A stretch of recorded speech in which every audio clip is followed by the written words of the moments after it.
Hey, it's Conrad Thompson, and you're listening to Something to Wrestle with Bruce Pritchard. Bruce, what's going on, man? How are you? I'm great. It's top of the morning, bright and early here in wonderful Connecticut. It's a little chilly outside today, Connie. Well, it's nice and toasty inside, and we're hoping that you're having a great holiday season because we've got a real treat for you today. Maybe a day late, but certainly not a dollar short. Our topic is a big one. The Legion Bruce's Vegas vacation.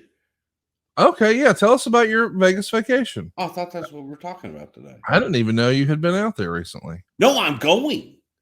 I'm Really? going this week. Piff the Magic Dragon. Oh, okay. I am super excited.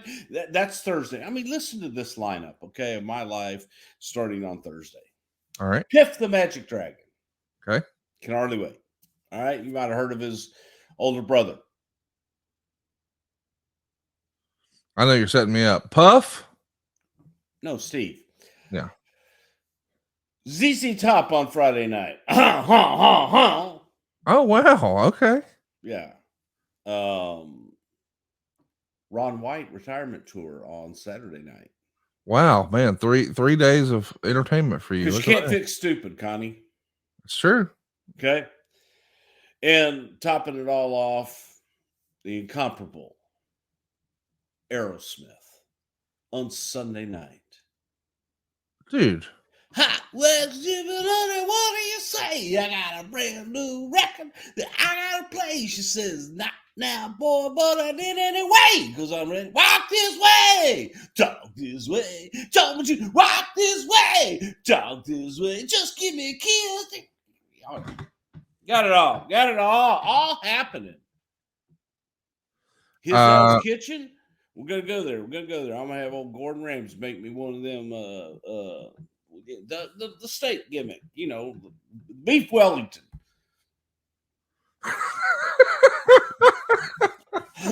Yeah. We'll have me some beef Wellington. I'm gonna have me some Peking duck.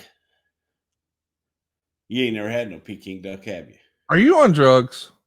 Absolutely not. Well, I was gonna wag my finger at you for not sharing because you're shot out of a cannon this morning, and I'm it's just the way I am. So why I am. That could be an Aerosmith song. We could collaborate. Why are you going to Vegas? To see Piff the Magic Dragon. See my good, close, dear personal friend, ZZ Top. See my good, close, personal friend, Ron White. And to go and see the incomparable Aerosmith. When did you put it together that all of these things were in consecutive days? Well, our good friend Lenny Bakken, we had wanted to go see Aerosmith a while ago, and then things happened and different stuff happened. And he had tickets and all stuff. Then I got word that this could be their last show and talked to somebody who hooked me up. And so then, well, you're out there, you got to do everything else. And then I didn't know ZZ Top was out there. I didn't know Ron White was out there, and hooked up with them. And I'm excited. And Piff the Magic Dragon, I have wanted to see forever. I love Piff, man. Have you not seen him live at all? Never seen him live. And never met him. Looking forward to meeting him, saying hello, and bringing He's phenomenal live. I saw him here in Huntsville at Stand Up Live, and man, he was outstanding. So you're in for a real treat. I'm jealous, man. You got a loaded week of entertainment. Mr. Piffles. Mr. Piffles, magical dog, I can bring in Rowdy, the magical dog, but he's out there just looking at me going, hey, man, I'm up now. Why can't I come in? But he can't open this door. Well, you got any other rants you've been saving up for us that you just need to let out? Tell everybody. I'm sure I will along the way. All right. Well, let's jump into it, man. Here we go. Let's do it. We've recently talked about in our archives how you returned to the WWF to be JJ Dillon's assistant. As we talked about Survivor Series. JJ Dillon can sharpen my pencils. There you go. Do. Yeah. Well, now we're going to talk about something that has seemingly taken forever one of our most requested topics of all time. We're finally talking about them in long form. Maybe you know them as the Road Warriors. Maybe you know them as the Legion of Doom. You certainly know them as Hawk and Animal. When do you first get wind of the Road Warriors? I mean, I know you're in Houston, but do you hear about them in the AWA, or what's that look like? No, I saw them when they started on TBS Okay. morning show with their little biker shorts, little jean shorts all rolled up, and they look like they were rejects from the Village People.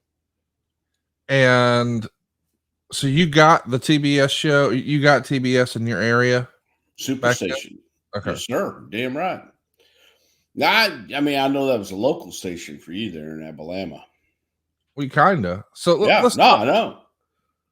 tell me a little bit about, what the I don't think anybody, when you see, everybody starts somewhere, right? But when you see them in their very primitive form for Georgia Championship Wrestling, before they have all the bells and whistles and the confidence, nobody probably could have predicted the impact it would have.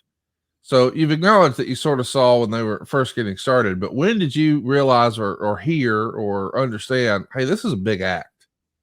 It just took time to evolve. Upon their arrival, they were just two big, muscled up guys that couldn't work, had a unique look, but all they did was go out and beat people to death. There was nothing really that special about them other than their look and putting it together as a team. And I also think that there have been other big teams before that, but there was a charisma about them that made them unique. Have you ever heard the rumor? And again, just to remind everybody, these guys are out of Minnesota. They're going to get put together by Eddie Sharkey. Eventually, as you heard Bruce say, they're going to be down there in GCW or Georgia Championship Wrestling, not today's GCW, with Ole Anderson. But Minnesota, man, what a hotbed for talent that was. Of course, Fargania had his camps there. So, you see guys like Mr. Perfect and Rick Rude and certainly Ric Flair and so many others, but LOD among them. And there's even talk that once upon a time, just based on timing, it might have looked like Rick Rude and Animal were going to be the ones teaming up. I don't think that would have been quite the same. Fair to say? You never really know. I think that Rude definitely had the intensity for the gig, but no, Vern's camp had long been shut down, and these guys were a product of Eddie Sharkey's camp. And Eddie Sharkey was a trainer there in Minnesota, and Ed was an iron guy. He was a muscle guy. Seemed that like he recruited people from the local gyms to come in. Hey, you're a big guy. You want to be a wrestler? Come on, I'll train you. And Eddie had a lot of success training some of the bigger guys. And Lord knows, man, they grow them big in Minnesota. And there was not a shortage of extremely talented athletes coming out of Minnesota, especially in this time frame. So Sharkey was able to get Joe and Mike into his gym, got them together, taught them a few things. I don't think Ed taught them, too much. Didn't really have to, and they were ready to go. They got booked in Georgia, and man, the rest, as they say, is history. Yeah, I think when they actually debut on World Championship Wrestling, it's July 11th, 1983. They're paired with Precious Paul Ellering. Their build is being from Chicago. And man, when I take a look at that, it looks less like, as you're taking a look here on YouTube, it looks less like the Village People and more like Mad Max. I mean, it looks like they're just fresh off that set, does it not? I think that that's obviously the name. The Road Warriors came right off of Mad Max. But I think watching it for the first time, never having seen the Mad Max movie at that time, Right. was there wasn't a whole lot of originality with them, but at the same time everything about that act was original, which was cool. So there were two big guys that got the job done and were able to go out and capture the imagination of an audience that didn't care that they were pretty workers or that they could do hurricane flippies. They didn't care because the Road Warriors went out and just dominated because they couldn't do anything else at that time. And then it was important after that that they learned how to work. They definitely learned their trade. However, they had already established themselves as these just straightforward ass kicking machines that you Right. couldn't change them too much. How important, lost and all that, as you said, is they're just squashing guys. I mean, just absolutely destroying enhancement talent, on TV left and right. Is that, and that was a staple back in the day, man. I used to watch Superstars and we'd see Sid power bomb a dude or choke slam a dude and then throw him down the aisle on the gurney. It was great stuff, but it's not as common these days. And I understand there's an evolution to wrestling. And I think probably during the Monday Night Wars, especially when Nitro, starts to get hot, it feels like some of the enhancement stuff moves away. Do you feel like that's missing in today's wrestling at all? I think that a segment of it is missing because when you have a couple of guys in the ring and you're trying to debut someone and you're trying to introduce a new talent, you can't take care of everybody in the ring all the time. Right. So the enhancement matches were ways to see the superstars perform on a weekly basis against someone that was an unknown, but they were able to hone their craft, get over with the audience so that when they did finally have a comparable opponent, then it was like, oh shit, what's going to happen now? This isn't uh, George South or the Italian Stallion or whoever. These are Jack and Jerry Briscoe type thing. Right. Certainly. That is a difference. They're not with Iron Man right away as far as their entrance music, and they don't really have as much face paint, and they still have some hair, but you can see the early beginnings are there.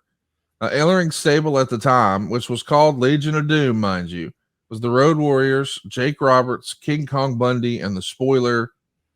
Did you think, Bruce, that the Road Warriors or the Legion of Doom as a tag team fit them more? Well, first of all, you know who came up with Legion of Doom? Who's that? Jake the Snake Roberts. Oh wow, okay. And Jake was cutting a promo. Well, this is Jake's story, and I believe it. Is that they were doing a promo, and Jake kind of looked around, and it's just like, you got this guy, you got this guy. He looks over at the Road Warriors, you got the Road Warriors, so you got Jake the Snake. So, well, we're just the Legion of Doom. Yeah. And to me, I like the Legion of Doom. The Legion of Doom is original. The Legion of Doom is something that you can picture now. It's a Legion of Doom. Road Warriors, okay, to the uneducated, what, they get in car and they drive a lot? Right. They're warriors of the road. If you'd seen the movie Road Warrior, now you just want them to be from the movie. I thought Yeah. Legion of Doom was more descriptive and a much better name for them because that described exactly what they were and what was going to happen when you were able to get in the ring with them.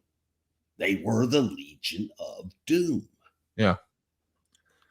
I liked it. I mean, I like either one, and I know a lot of our longtime fans who saw them debut as the Road Warriors. They probably prefer that. I think I first saw these cats as the Legion of Doom, so therefore that's what I prefer them as. Maybe. It's cooler. It's a cooler name. The Iron Man music. How much do you think that added to the presentation? I think it set the tone. I think anytime that you have the ability to utilize popular music in something like Iron Man and like an Ozzy Osbourne, please. I think that can help set the tone and set the mood for what you're in for. So yeah, I mean that was a big deal. That was something that they heard that first strum and they were like, here they come, and it built and it was good shit. So in Ellering's stable at the time, as a reminder, it's Road Warriors, Jake Roberts, King Kong Bundy, and the Spoiler. What do you think of just the overall group, not just the tag team of Hawk and Animal, but the rest of this crew? I've always been a big fan of Don Jardine, the Spoiler, and he's to me, growing up, the best big man that ever put on a pair of boots. Um, as you go on, you've had other big men that were equally, if not better. And I throw that and give that title to the Undertaker now. But to me, the Undertaker took the best attributes of Don Jardine and was able to make that, his own and make it unique. So, Don Jardine is a Spoiler. Yes, good. But I think at that time, Don was kind of winding his career down and wasn't the Spoiler of the late 60s, early 70s. It's just, he wasn't the same. He'd had his time. And Bundy was stealing money every time he cashed a check. I'm sure making the towns here with Jake, they had to learn a lot of business in the car, but they probably, I bet they learned a lot in the car traveling with Jake. well, didn't. When did you first hear? Because this is certainly something that we've read about as fans in the decades past. When did you first hear, hey man, these guys, they're a little rough in the ring. They might accidentally hurt a fellow or two. You didn't have to hear it. All you had to do was watch their matches. Good Lord. I mean, yeah, I guess you could hear it through the TV screen. They were brutal. They were green as grass, green as goose shit. Fresher goddamn baby out. Anyway. But yeah, they were brutal. They were sloppy. There was no finesse to anything that they did. Road Warriors just went out and beat people up. And that's what got them over. We see him kill just about everybody in Georgia, and then Vince buys the territory. They move to the AWA. Now they're baby faces and tag team champions there. When you just see this presentation, I think you would probably, when you just take a look at what we're seeing here on YouTube, you would say, oh, well, those guys are heels. But man, if they just dominate people, it's kind of fun for them to be baby faces for the fans too, right? Well, after a while, and all you do is go out and win and beat people up, that's kind of cool. So, as an audience member, I'm going to get behind those guys because I know that they're going to kick somebody's ass. The Doomsday Device. Let's talk about it. What a finishing maneuver. Animal picks up the opponent from underneath, puts him on his shoulders. Hawk comes off the top with a clothesline. Maybe the most iconic tag team finisher of all time. The only one that allegedly put Vince down for the count in a bar once. What do you think of the Doomsday Device? I know we've had some folks who were pretty hesitant to take it because guys were falling on their head. Others said, oh, it was no big deal. What do you think? Well, it was no big deal depending upon who you were. So, look, I wouldn't have done it because I don't like taking that kind of a bump backwards. But I think that guys that knew what they were doing, and if Animal would give you that extra little push, you would be okay.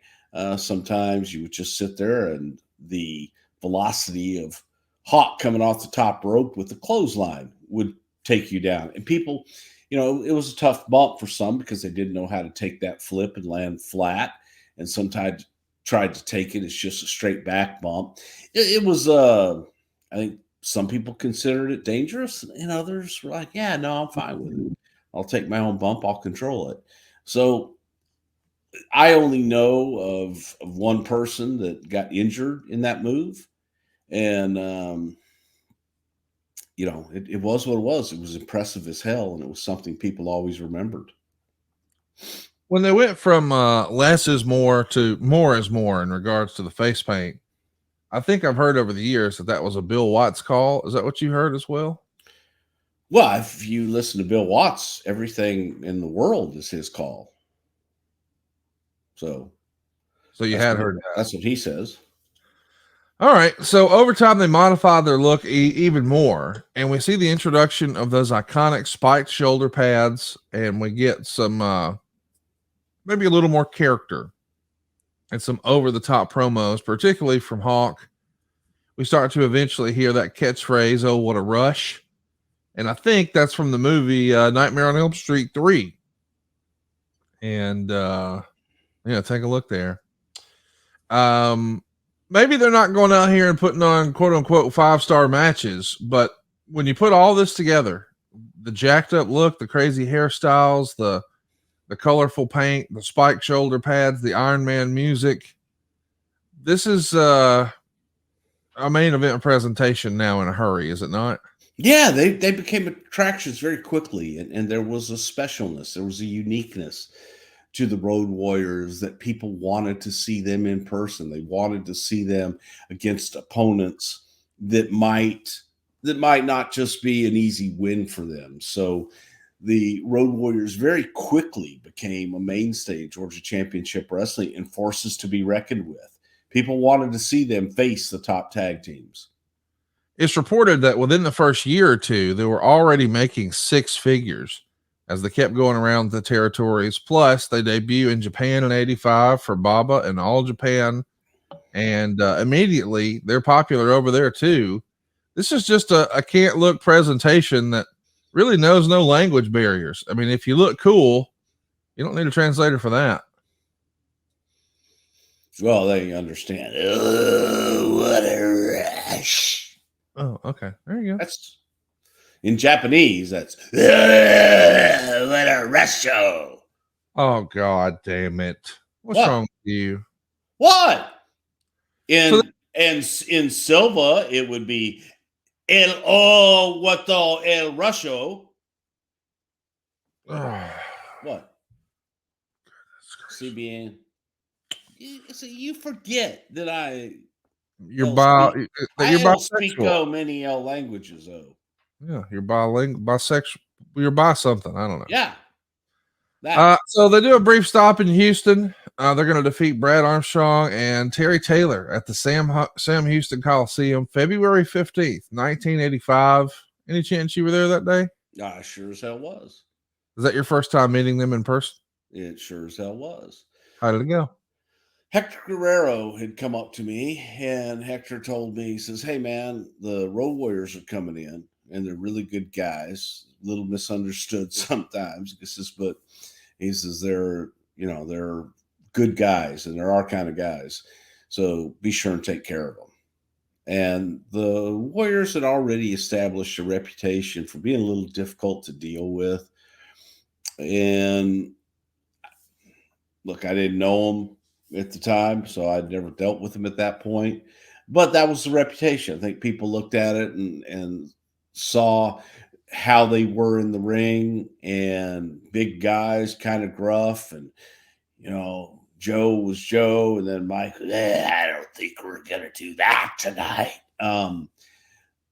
They had a reputation, and man, they came in and they couldn't have been two nicer guys that were willing to do business and do whatever they needed to do, and were a lot of fun. I took them out that night. We went to, I think we went to Kenny Stabler's place.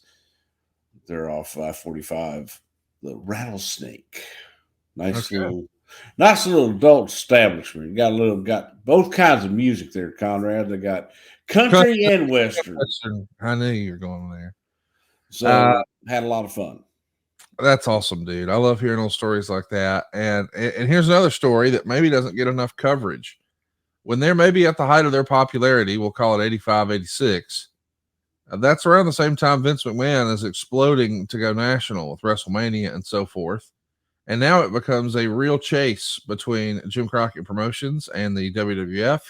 We know how that wound up, but still along the way, in order to keep these guys intact and not let them jump to Vince McMahon, Jim Crockett Promotions throws down one of, if not the very first guaranteed big money deal.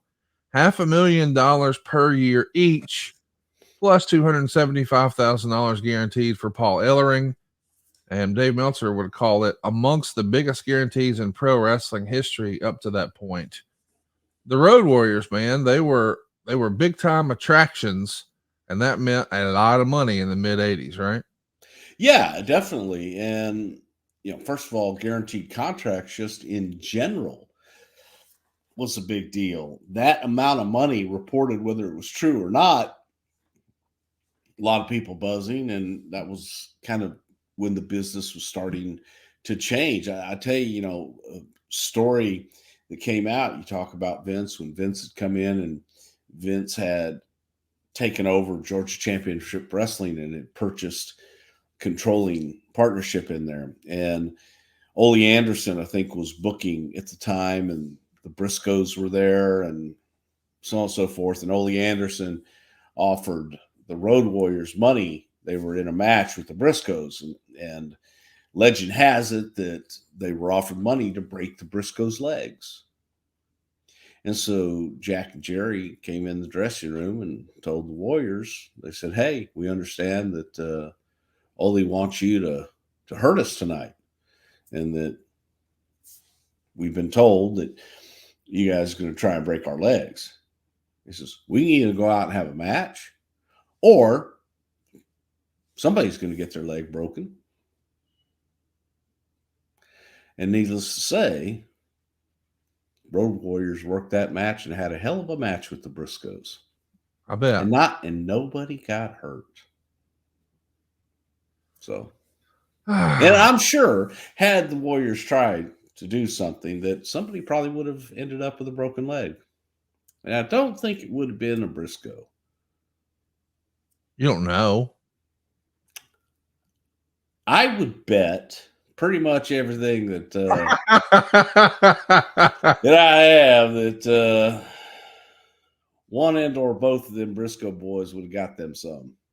Yeah, I think that's probably fair to say, because as he once told Chris Candido, "If I wanted to hook you, you'd be hooked." so we hope that you're hooked on Zubaz, because you want to talk about maybe the most comfortable pants, the most crazy pants for wrestlers, weightlifters. I mean, you probably, how many pairs of Zubaz you got right now? Right now, I've got of actual Zubaz. Zubaz like pants, maybe No, not. I have actual Zubaz pants that Joe sent me just a couple years ago. So let me think. One, two, three. I think I probably have about 4 pair of Zubaz, and I've got some Zubaz overalls, Well, everybody needs that. red, white, and blue. I mean, this is a company that, as the legend goes, the Road Warriors are partners in. Is that how you first hear about Zubaz? What can you tell us about their legacy in wrestling? Everybody was wearing them. I mean, they were comfortable gym pants. It was comfortable workout gear that looked good too, by God. And you could wear the damn things anywhere and everywhere, and it was just so comfortable that the Road Warriors would give them to all the boys, or you'd pick them up in gyms or whatever. And all the kids were doing it. So, man, Zubaz was a crazy fashion fad that you could be in the gym, you wear them coming out of the gym to the arena, whatever, and you're always looking fine. But I loved my Zubaz because they were just so comfortable and easy. But yeah, the Road Warriors were partners in that and did very well with the Zubaz Corporation. I think that's pretty cool. I mean, these days you hear about a lot of wrestlers who moonlight and they have another side business here or there. But back then, it wasn't as widely known, or it was something that was, more traditional, like maybe this guy owns a gym or what have you. But to have a clothing company like this, they were innovators there. And a successful international clothing company. Yeah. Even better. So they're innovators in a lot of ways, and I think I would argue that they might be the person or the act who brought in the premise of guaranteed money. Is that the way you've heard it? I know that the narrative out there has always been, well, it was Scott Hall and Kevin Nash leaving the WWF to go to WCW, but in reality, it sounds like the Road Warriors probably did that more than a decade before.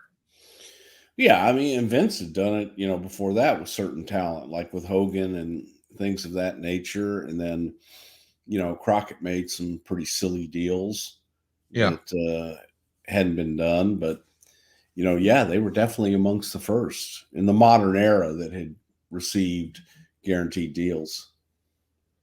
I know you weren't there, but in your opinion, do you think it was those contracts that ultimately did Crockett in, or was it Vince sabotaging Starcade with Survivor Series? Jesus Christ. Crockett was a shitty businessman. That's all there is to it. Crockett, got in over his head. And Crockett listened to the wrong people. And, that's it. Vince did nothing to sabotage any of his shows. Vince put on a better product that more people watched. Very simple. Crockett couldn't compete. Crockett was listening to the wrong people, paying way too much money to certain people. And bottom line, just wasn't a great promoter. Not great enough to stay in the game. It wasn't as good as Paul Bosch. I don't think so. Not at all. Why do you, I don't know that, and I don't think that Jimmy was a promoter either. He owned a promotion, I guess, but he wasn't a promoter. He wasn't a very good. He had people. He had Dusty around him. That was his biggest success was when he had Dusty booking for him. But Dusty wasn't a great businessman. So Dusty was a great promoter, but Crockett wasn't. He had the label promoter, but I don't know that Jimmy was the idea guy to make all that happen. Jimmy was the money guy that had the framework to put some of those shows together. I said, I've only been around Jim Crockett a couple times in my life, and they weren't really positive experiences with Crockett. and do you want to just? I mean, you've told one of them before. Do you want to remind everybody about those? I think No, one of them. he always came across as very arrogant, holier than thou, and did not treat people well unless you were one of his top guys. And I just thought he, didn't need to be that way. Yeah. So I didn't have good experiences with the guy, and to the contrary, the Crockett's, especially Jim and Jackie, were kind of bullies. Okay. Jim was a bully, but he would do it, with if he had a Dusty or if he had somebody else there that could back him up. Jackie was just a bully. Jackie was kind of a jerk to work with. David always seemed like a nice guy. David was just kind of there. And I never had any problem with David at all. But again, I was only around him a couple of times. But my experience with them Crockett boys were guys I didn't see myself ever working with. Well, I'll tell you, I honestly did not know that you had a hard on for Jim Crockett until just now. Yeah, he just was.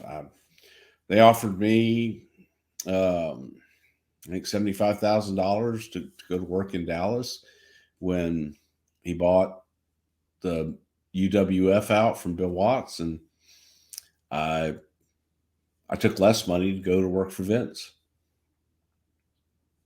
I think It turned out all right. But yeah, I did not want to work with Jimmy Crockett. Well, there you go. Late breaking news here. Bruce Pritchard has a hard on. I don't have a hard on for him. Well, you would if you used Blue Chew. The Road Warrior. I do, but I do want to say it's you talk about Vince sabotaging. Business is really simple. You have two products, and you have customers, and the customers choose. And you put them side by side, the audience chooses. And obviously, the audience chose WWE versus Crockett on the dates. And again, apples to apples. It's like it is what it is. So people want to say sabotage. Never ever in a million years. Competition, yes, absolutely. But again, the audience will always choose. I love it, man. I think that's what makes this show fun. Is there's two sides to every story, And let's continue And then talking. there's my side, which is the absolute truth and the only thing that matters. And that's the bottom line. Yeah. So there's back and forth here for the Road Warriors, the NWA, and All Japan throughout the rest of the 80s. Obviously, they're constantly making a ton of money wherever they go.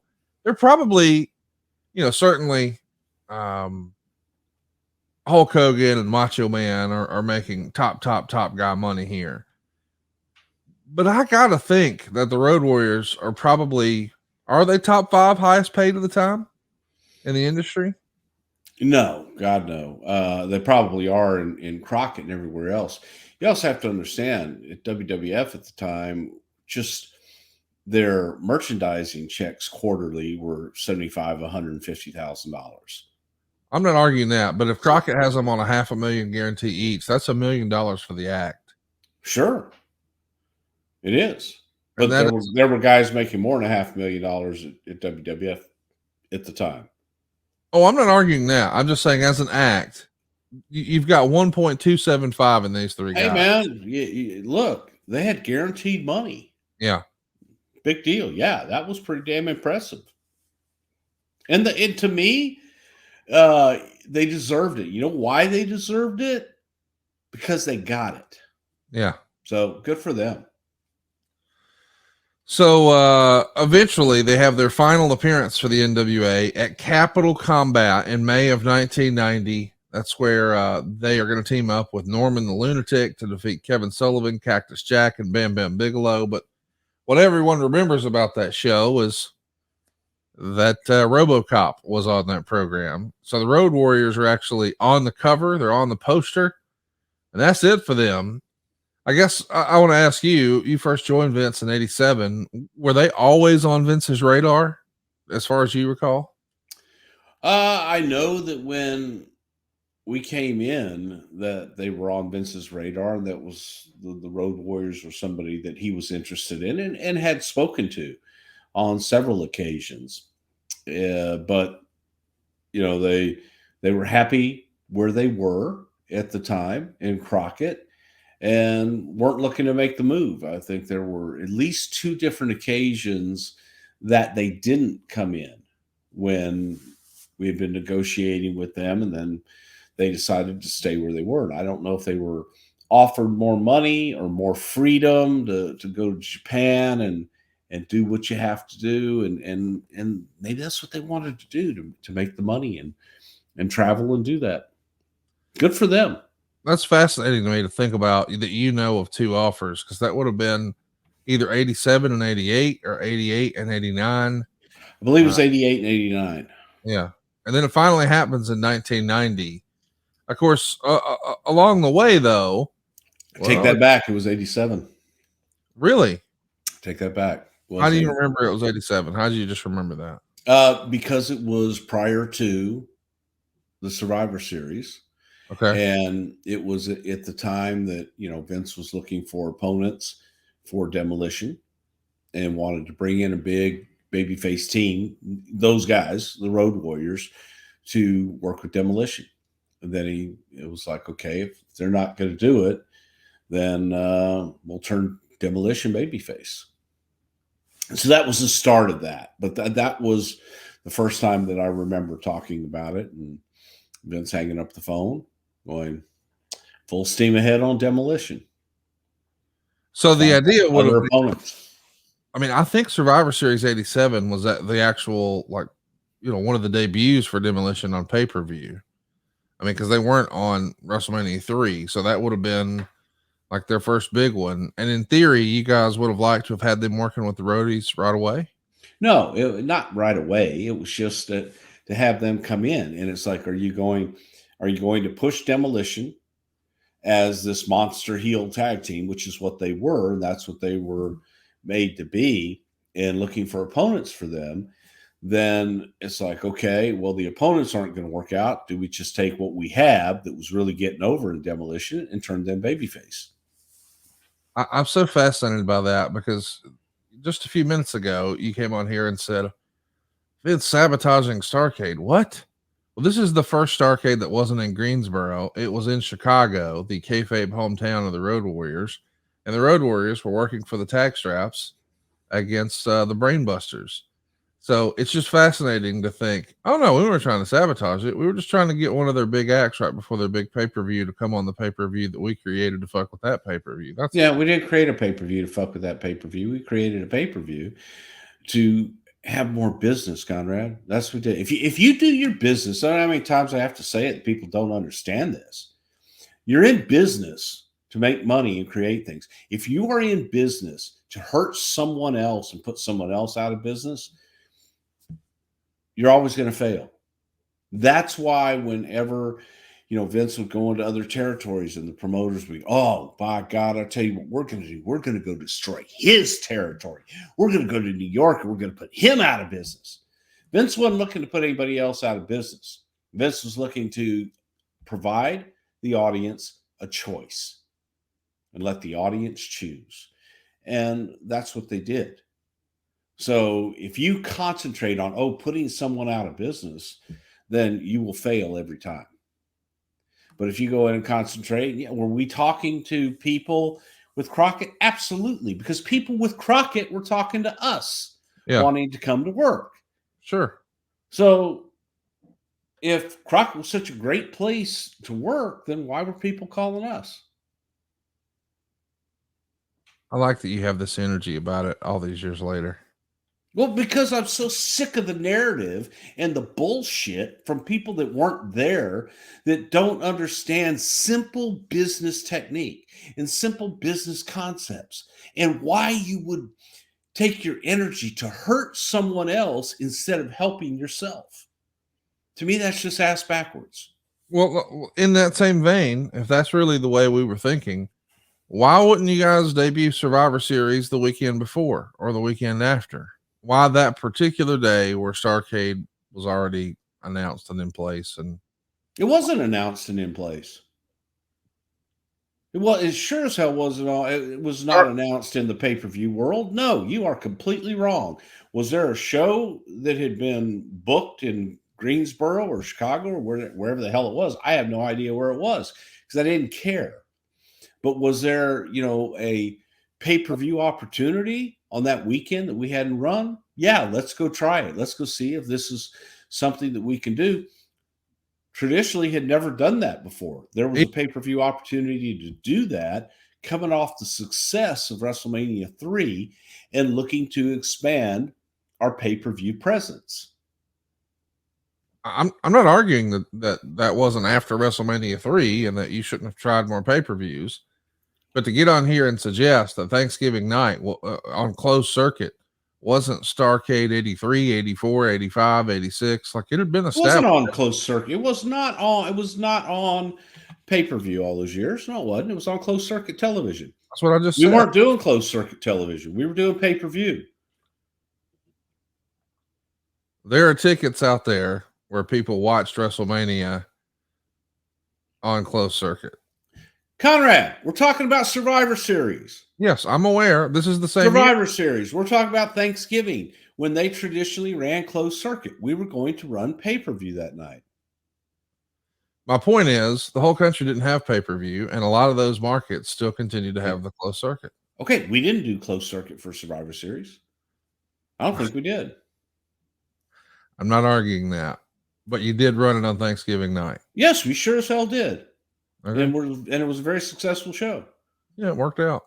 And still going, because if Starrcade had been so good and this great event, then more people would have watched it, and more people would have supported Jim Crockett Promotions, and more people would have watched their show and kept them in business, and they would still be the company that is dominating the business.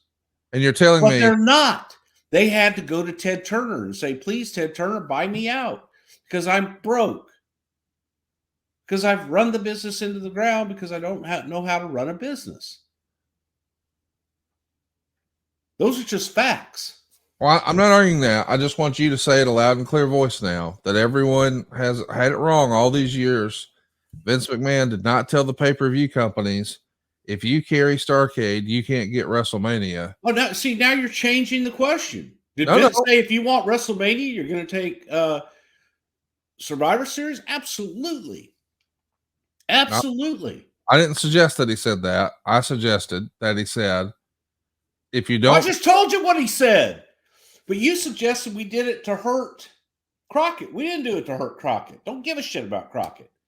so he never put anything out there about if they carried Starrcade, that they couldn't have WrestleMania. They did carry Starrcade, and they did carry WrestleMania. Starrcade was only carried in a handful of the markets. That's up to them. I can't help it if they can't get it sold beyond certain markets. So you're denying that Vince McMahon had anything to do with that. We don't run the cable companies, Conrad. You've never strong Again, they have a choice too. They have a choice. They can take Survivor Series, which is a proven company. Wait, how is it a proven company? It's the first time we went. A proven company that has been very successful on pay-per-view, WWF. Or you can go with a company that is not proven on pay-per-view. It's real simple. You want to make it this whole rivalry, that's just not the case.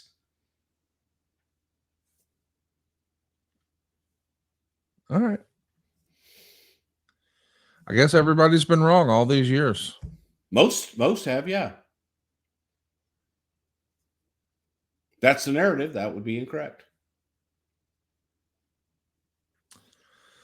So when Jim Crockett says that happened, he's making that up. When David Crockett, no, I'm sure the Crockett's think that the only reason was because somebody came in and they ran a show against us. Someone did come in and run a show against you. If your show was so good, then you would have outdrawn them and you'd still be in business. Right? I mean, I don't know how you argue that, to the victor goes the spoils, but that is the argument. They put a card against us. Oh my God, the same night. And our product is inferior. Our product is not as good as theirs. Not as many people want to watch us, so it's unfair. What a whiny little, come on. If your product's that good, if your product is better, the audience is going to choose it. You have a clicker. I don't know any other way to explain it. More people, or let's put it this way, less people wanted to watch the Jim Crockett promotion shows. Less people had the option, that's for sure, because a lot of the cable systems didn't carry it, and you're suggesting because they didn't want it.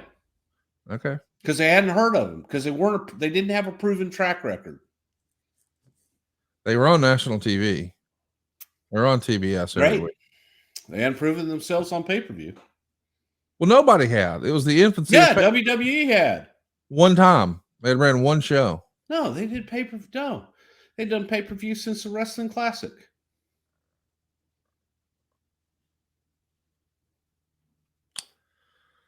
A lot of that was closed circuit, too. Wrestling Classic was 100% a pay-per-view event. Was the first pay-per-view event. So what was Starrcade 83 in your opinion? I have no fucking idea what it was. It was a closed circuit something or other. I have no idea what it was. Okay. Was it closed circuit? It was on pay-per-view? Are you saying that it was on pay-per-view? Are we suggesting that closed circuit is not the precursor for pay-per-view that brings it's a different product? I'm not arguing that, but closed circuit, you got to leave your house, go buy a ticket, go to an arena or a theater and watch it. Pay-per-views, you sit at home and you watch it on your cable box. That's what pay-per-view is. Starrcade 83, most people consider to be the first ever major pay-per-view event. But it wasn't. It was a closed circuit. Okay. So that'd be incorrect. So hang on, Conrad. If you're going to say, okay, well, anything they did that people paid to watch, then every event is a pay-per-view. Right. Well, I guess the gist is you just denied that Vince tried to strong arm the cable system. So that's what we wanted. That's the information. I've said it a million times. Well, now we got 1,000,001. Since he couldn't get the Legion of Doom to come over here to further Doom. Now that would be a name. So since we can't get them to actually sabotage Starrcade, which we definitely weren't trying to do with Survivor Series. Since the LOD don't Oh, and by jump. the way, it wasn't just for Survivor Series, dude. Oh, I'm Again, aware. you're spinning shit.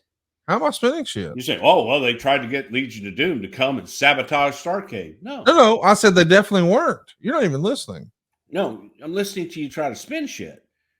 And Legion of Doom, that was somebody we were trying to get to come to WWE, not for just one event. Fuck Jim No, I know Crockett, that. please. Oh, Jim Crockett had the greatest. He had Ric Flair, Ricky Steamboat. My God, they should still be in business and still be promoting that match, right?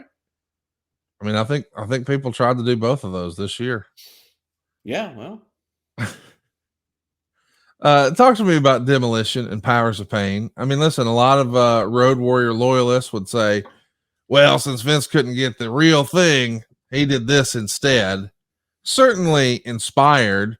I mean, I would argue that even though a lot of people say, oh, Demolition was an LOD ripoff, you look, if you're watching on YouTube here, you take a look at the Powers of Pain here, and it's like, well, that's pretty damn close to the Road Warriors there, is it not?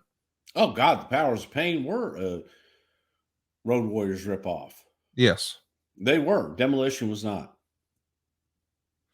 In my research on the copyright lawsuit between Demolition Axe and the WWF, it stated in the lawsuit by the WWF that it wasn't an idea of Bill Eadie's, but the WWF wanting to make a team like the Road Warriors.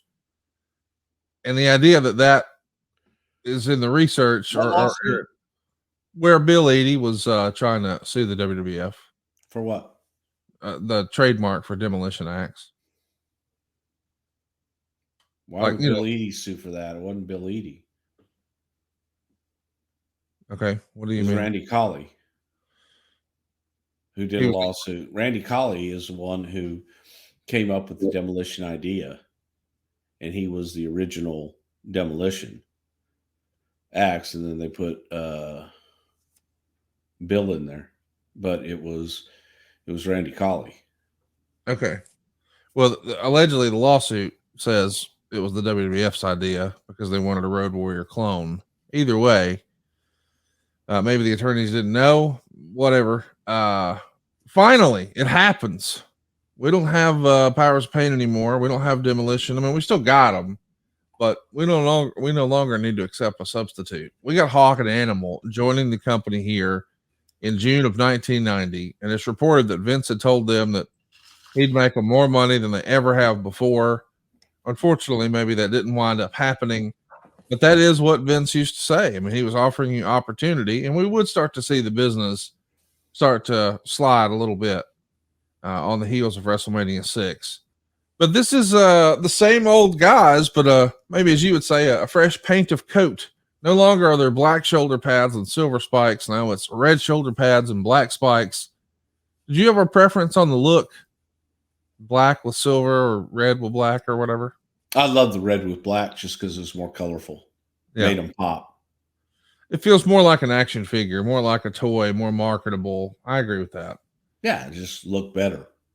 And is this something where, I mean, why aren't we changing the name from the Road Warriors to the Legion of Doom? Do we think it's a trademark issue, or we just like the way one sounds, or we're worried about the Mad Max stuff? Or yeah, you don't want to have your act be the name of a movie, right? And I never, like I said, I didn't like the Road Warriors because then I think people are looking for Mel Gibson, and these guys were not. Legion of Doom fit them better and was a better name. We in the TV debut of the Legion of Doom, they air a Demolition promo mid-match, and here we would see Demolition call LOD Demolition ripoffs, which I thought was great stuff. Since you've had all these hardcore fans outside of the WWF saying that, oh, these guys are just Road Warrior ripoffs, why not have Demolition, since they were here first in the WWF? You guys are just Demolition ripoffs. That's fun stuff, is it not? Yeah, excellent. Their debut, was it in a match or was it on the Brother Love show? Oh, their debut on TV, like that is on the Brother Love show, but I'm saying like their first match, if that makes sense. Oh, yeah. Yeah, But yes, I tell you a story about their debut on TV, which was on the Brother Love show, and I had an emergency surgery and had a tooth pulled that I had a huge friggin' hole in my mouth, and got to Indianapolis. I think this had happened like on a Saturday or Sunday. The doctor went in and had the pliers in there. It felt like he goes to pull my tooth and it breaks.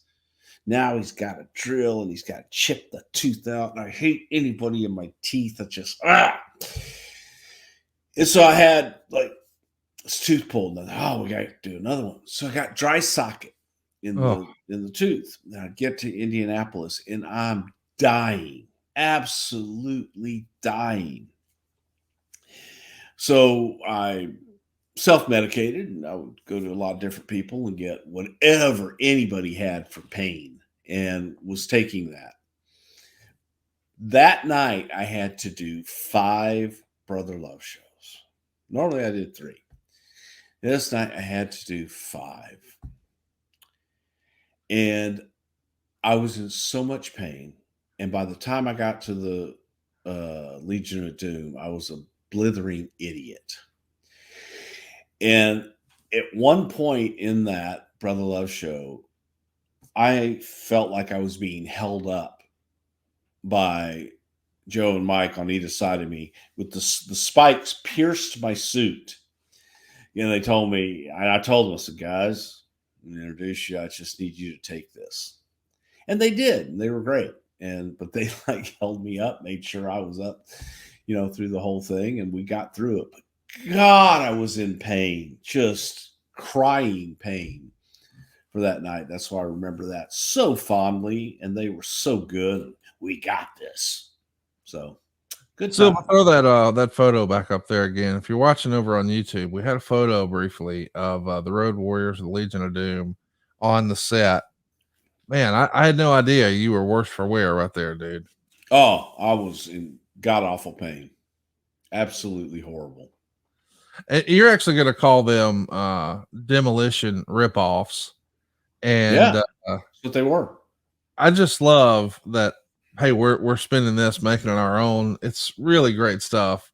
You had seen them before, of course, in Houston, and spent a little time with them at the old Rattlesnake Jones. But now they've gone off and gained some success in a different lane from you. You guys are hooking back up here. What was it like seeing these guys again, and how was it like working with them here? Great to see them again. They're great, wonderful guys. So, anytime you get to work with good people, I had a lot of fun. I had a lot of fun with LOD. So I was happy to have them part of the team and just crazy about working with them. How were they received in the locker room? I think they knew most of the guys in the locker room through the years that had either passed through and they had met, but um,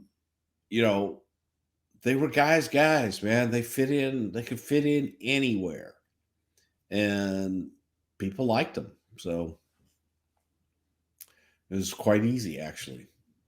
The Powers of Pain actually split up just before the Legion of Doom would start. Now the Warlord and Barbarian are going to start working as singles.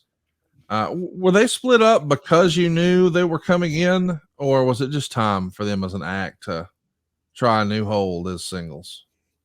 Well, bless their heart. Again, 2 of the nicest guys you could ask for in Barb and Warlord. You look at them and you see big, scary monsters. The human beings behind those big, scary monsters are pussycats. They're just genuinely nice people. Like I don't think you would ever find anybody to say a bad word about the Warlord and Barb. They're just super nice people that Right. you like to be around.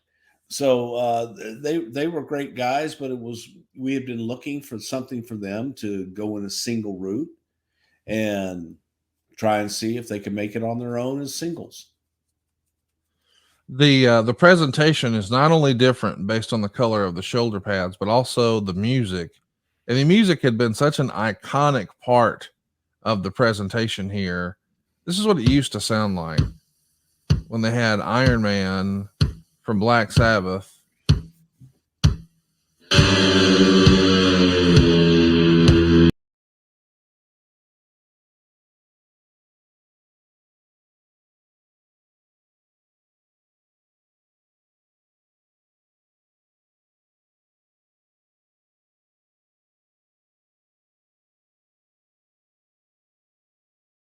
I mean, Bruce, that's some cool sounding theme music, is it not? Love Iron Man, love Ozzy. I mean, it feels as if those guys coming out with the face paint and the black shoulder pads and the silver spikes that look like steel. It's like, dude, that's a badass entrance. How are they going to be able to do this since the WWF wants to change everything up a little bit because they need to own it? You can't just air those songs. You got to pay licensing fees, et cetera, et cetera. And okay, the black to red, some folks didn't like that. I get it, whatever. I like the red.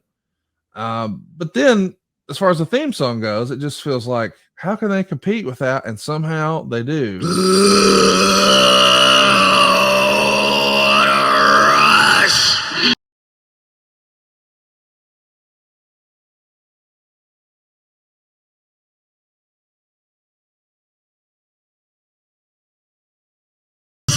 Dude, somehow you guys did it.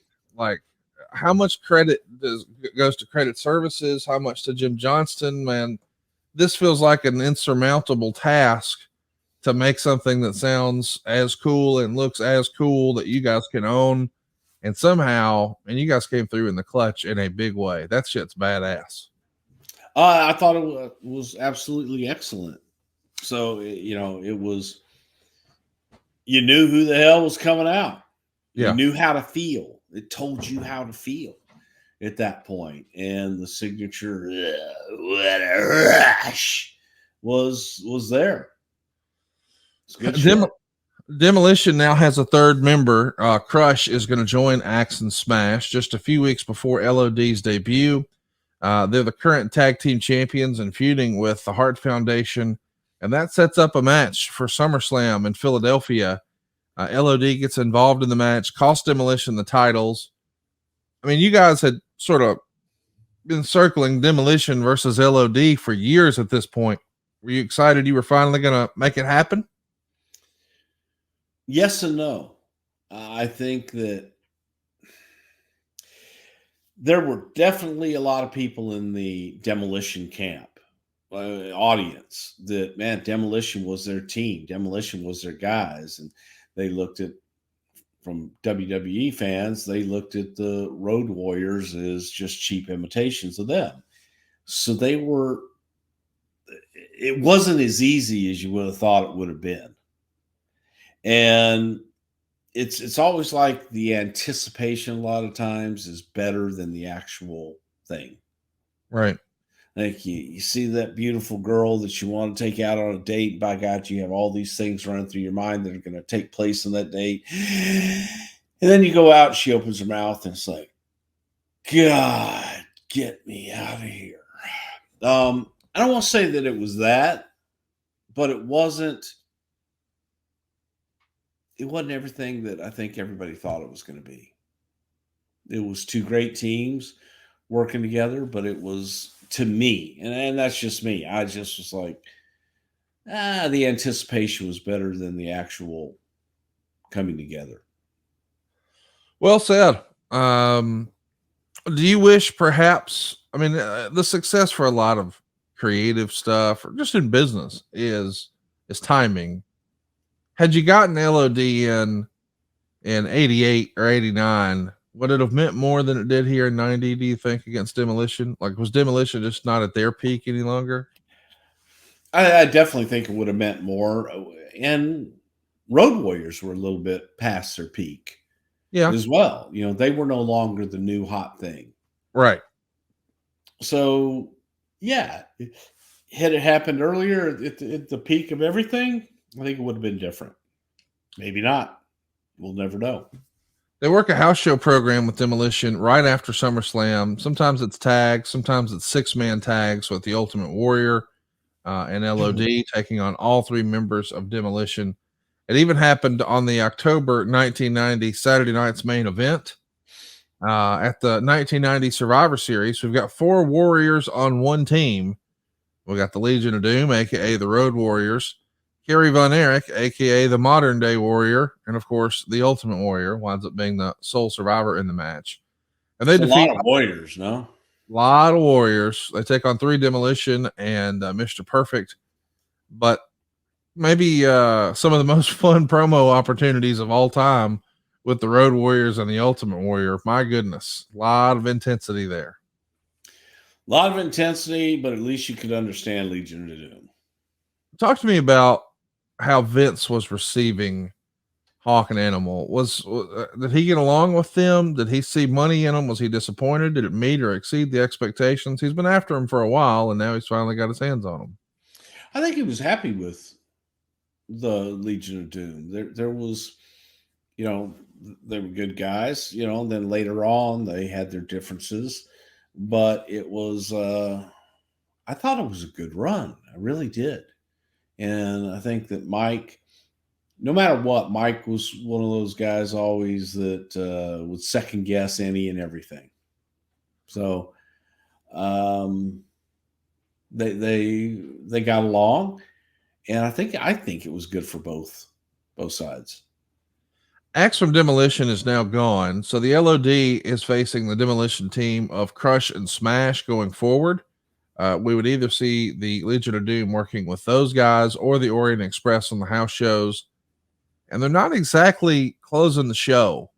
A lot of times they had been presented in that main event slot, and now that they're here in the WWF, they're on the cards and maybe just not in the main event spot. Are you hearing any pushback from them about their positioning on the card? No. Okay. Getting paid the same. All right. That's what they cared about. Roll Tide on that.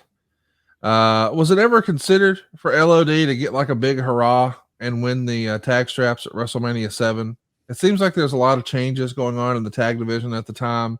You got the Rockers winning the titles and then deciding against it, keeping the titles on the Hart Foundation, of course, because the ring broke. And then the Nasty Boys suddenly come in, and there's a push for the Power and Glory that maybe is getting phased out. What do you think? Was there a missed opportunity maybe for WrestleMania 7? I don't know. That's another one. Again, sometimes you get there, you put it on them, then what? Who are they working with, and who's going to take it off of them? Sometimes it's better to keep it off of someone so that you don't have to take it away from them at some point. As a reminder, what wound up happening at WrestleMania 7 is we would see the Nasty Boys winning the tag straps from the Hart Foundation, and the Legion of Doom would dispense of Power and Glory in under a minute. So not much to that one. LOD, I guess, has a big spot in the 1991 Royal Rumble. They eliminate your meal ticket at the time, Mr. Brother Love, The Undertaker. Nothing really comes of this since no one can team with The Undertaker, but that's a pretty big spot, to have, this big monster come in, and who can get rid of him? Well, it takes 2 of them, but the Legion of Doom can. They cheated. Well, that's what they have to do every now and again. They cheated. When I take a look at those hairstyles, throw those back up there, Silva. I mean, because from the top, you get a real good look, and it makes me wonder, you think those fellows would be into manscaping today? Or maybe don't Google it either, just to be sure. All right, so listen, we talked about the big LOD WrestleMania debut, and maybe it's a little bit of a letdown, but hey, they dominate somebody. And WrestleMania 7 is now in the rearview mirror, so we're going to talk about, that's right, the Japan tour. There's a big show we're promoting with the SWS at the Tokyo Dome. The main event is the Road Warriors. That's what we're calling them here, not the Legion of Doom. The Road Warriors defeating the WWF champion Hulk Hogan and Tenryu by countout in 14 minutes and 3 seconds. They're in the Tokyo Dome in the main event, beating Hulk Hogan. This is quite a moment for the Road Warriors, is it not? Yeah, I think it was nice to go home and be in the ring with Hogan and be in that spotlight. So yeah, I think that, both Joe and Mike really liked Japan and liked going over there and were big stars there. So yeah, to come back and with the new company and work with the guy on top, big deal. Hulk was really cool about it too, at least based on what happened in the match. Animal would press Hogan over his head 5 times during this match. It's not like Hogan was signing up to do that all the time for anybody, but he did here for Animal. And the Road Warriors get the win. So because they get the win, there's no Hulk Hogan posing routine like we all used to see back then, because we know the old adage that Vince had was, Oh, he posed with the Road Warriors. Meltzer would say this finish, because it was a non-finish, in and of itself isn't going to hurt business, and the only reaction was that none of the 4 would agree to do the job. How much of that is true, I don't know, but the fans felt that the cheap finish was an indication of that. 3 3/4 stars. Do you remember there being any concern about who won or lost that match? That No, yeah. no, not at all. And the other thing that people that have never actually worked in the business understand is that it's not their decision whether they win or lose. It's someone else's. Usually it's the promotion's decision. They do what they feel is best. Well, this is probably around the time that you adios. I was fired. The man was a genius. Man was a genius. He fired my ass. Most of LOD's run you're not there for, at least on this particular turn. They get their big moment at SummerSlam 91, Madison Square Garden. They defeat the Nasty Boys, win the tag straps. And I guess that makes them the first and only team to win the AWA, NWA, and WWF tag team titles. That's pretty rarefied air, as you see if you're watching over on YouTube. I mean, that's checking all the boxes. They do keep the straps until February of 92, and then they lose them to Money Inc. at a house show in Denver. The business is changing, and you start to see it. Things are on the downturn. The Road Warriors are not happy. Meltzer would say this. In a major surprise, the LOD dropped the WWF tag titles on Friday night, February 7th in Denver to Ted DiBiase and IRS. Supposedly, LOD had been promised there would be no cameras present for the switch, but the WWF had a film crew tape the match, although at press time we have no idea when or if it'll ever air. And some people were visibly unhappy about that being the case. It was the first chance the WWF had to get the belts off LOD, since rumors started swirling everywhere about them being ready to jump back to WCW or possibly New Japan when their contract expires in June. It's hardly a secret that they have been amongst the most vocal in opposition to the WWF steroid testing policy. Boy, there's a lot going on here. Business is down. The steroid trial is a thing. When you look like Hawk and Animal, that's probably not good news for you. And if you're making less money, I could see how there could be some frustrations. And all of a sudden, Hawk gets suspended for failing a drug test. LOD is off TV until WrestleMania 8, where they do an interview and debut Paul Ellering in the company as their manager. Of course, not long after we see Paul Ellering, we also get to meet Rocco. They find a ventriloquist dummy in a scrapyard. They say it's the LOD's former home in Chicago. And apparently, this fellow Rocco is inspiration in their past.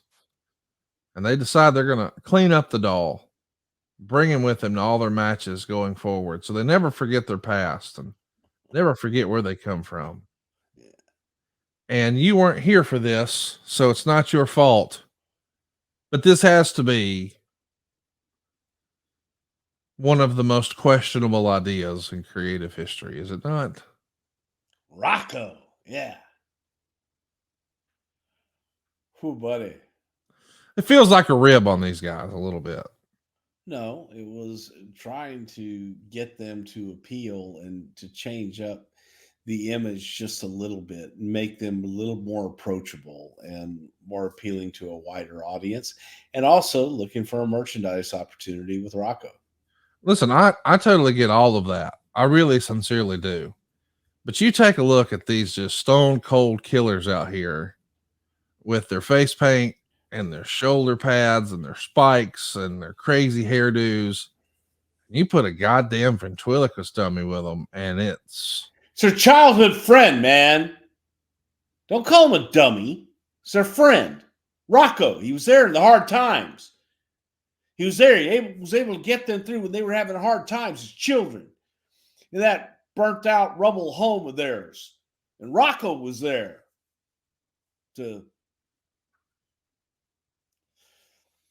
what did he do? Get them out of hard times. Yeah. How did he do that, Bruce? He talked to him. Yeah. Rocco had good advice, man. I'm sure of it. Somebody was smoking dope, and I mean, I know that everybody says, "Oh, Bruce was getting high," but I wasn't there. I wasn't even there. Wasn't even there. I mean, at the time, I probably was smoking a lot of dope, but no, even you. What if you know you got the road? What if they had a goddamn dog? Hey, I got an idea. Let's give him a puppet. No, not goddamn him. One of them damn talking puppets, like a pack puppet mannequin. You know, fuck. Hey, shout out to Michael Hayes. Just underwent shoulder surgery. And he finally did it? He did it, man. He did it. I owe him a phone call here in a little bit because he did it yesterday and texted us, said he was out and still got that nerve block going on in there, but feeling no pain, dude. I ain't feeling no dude. I'll tell you, I'd never said that.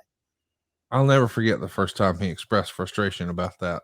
You're a dude here on the show. Yeah, I never even said that, Conrad. You never said you did. Why would you say that I said that? Because if you were to make a sound, your sound would be dude. Everybody knows this. Just look at it. What's that even mean? What's it even mean, Bruce? Well, no, because when I explained it to him, I said, if you were to make a sound when you're walking down the hallway or something, it'd be dude. He goes, all right, then.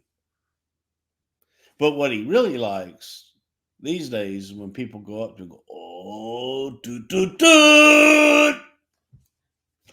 So if you ever see Michael Hayes anywhere, be sure and go, oh, dude. I love you for that.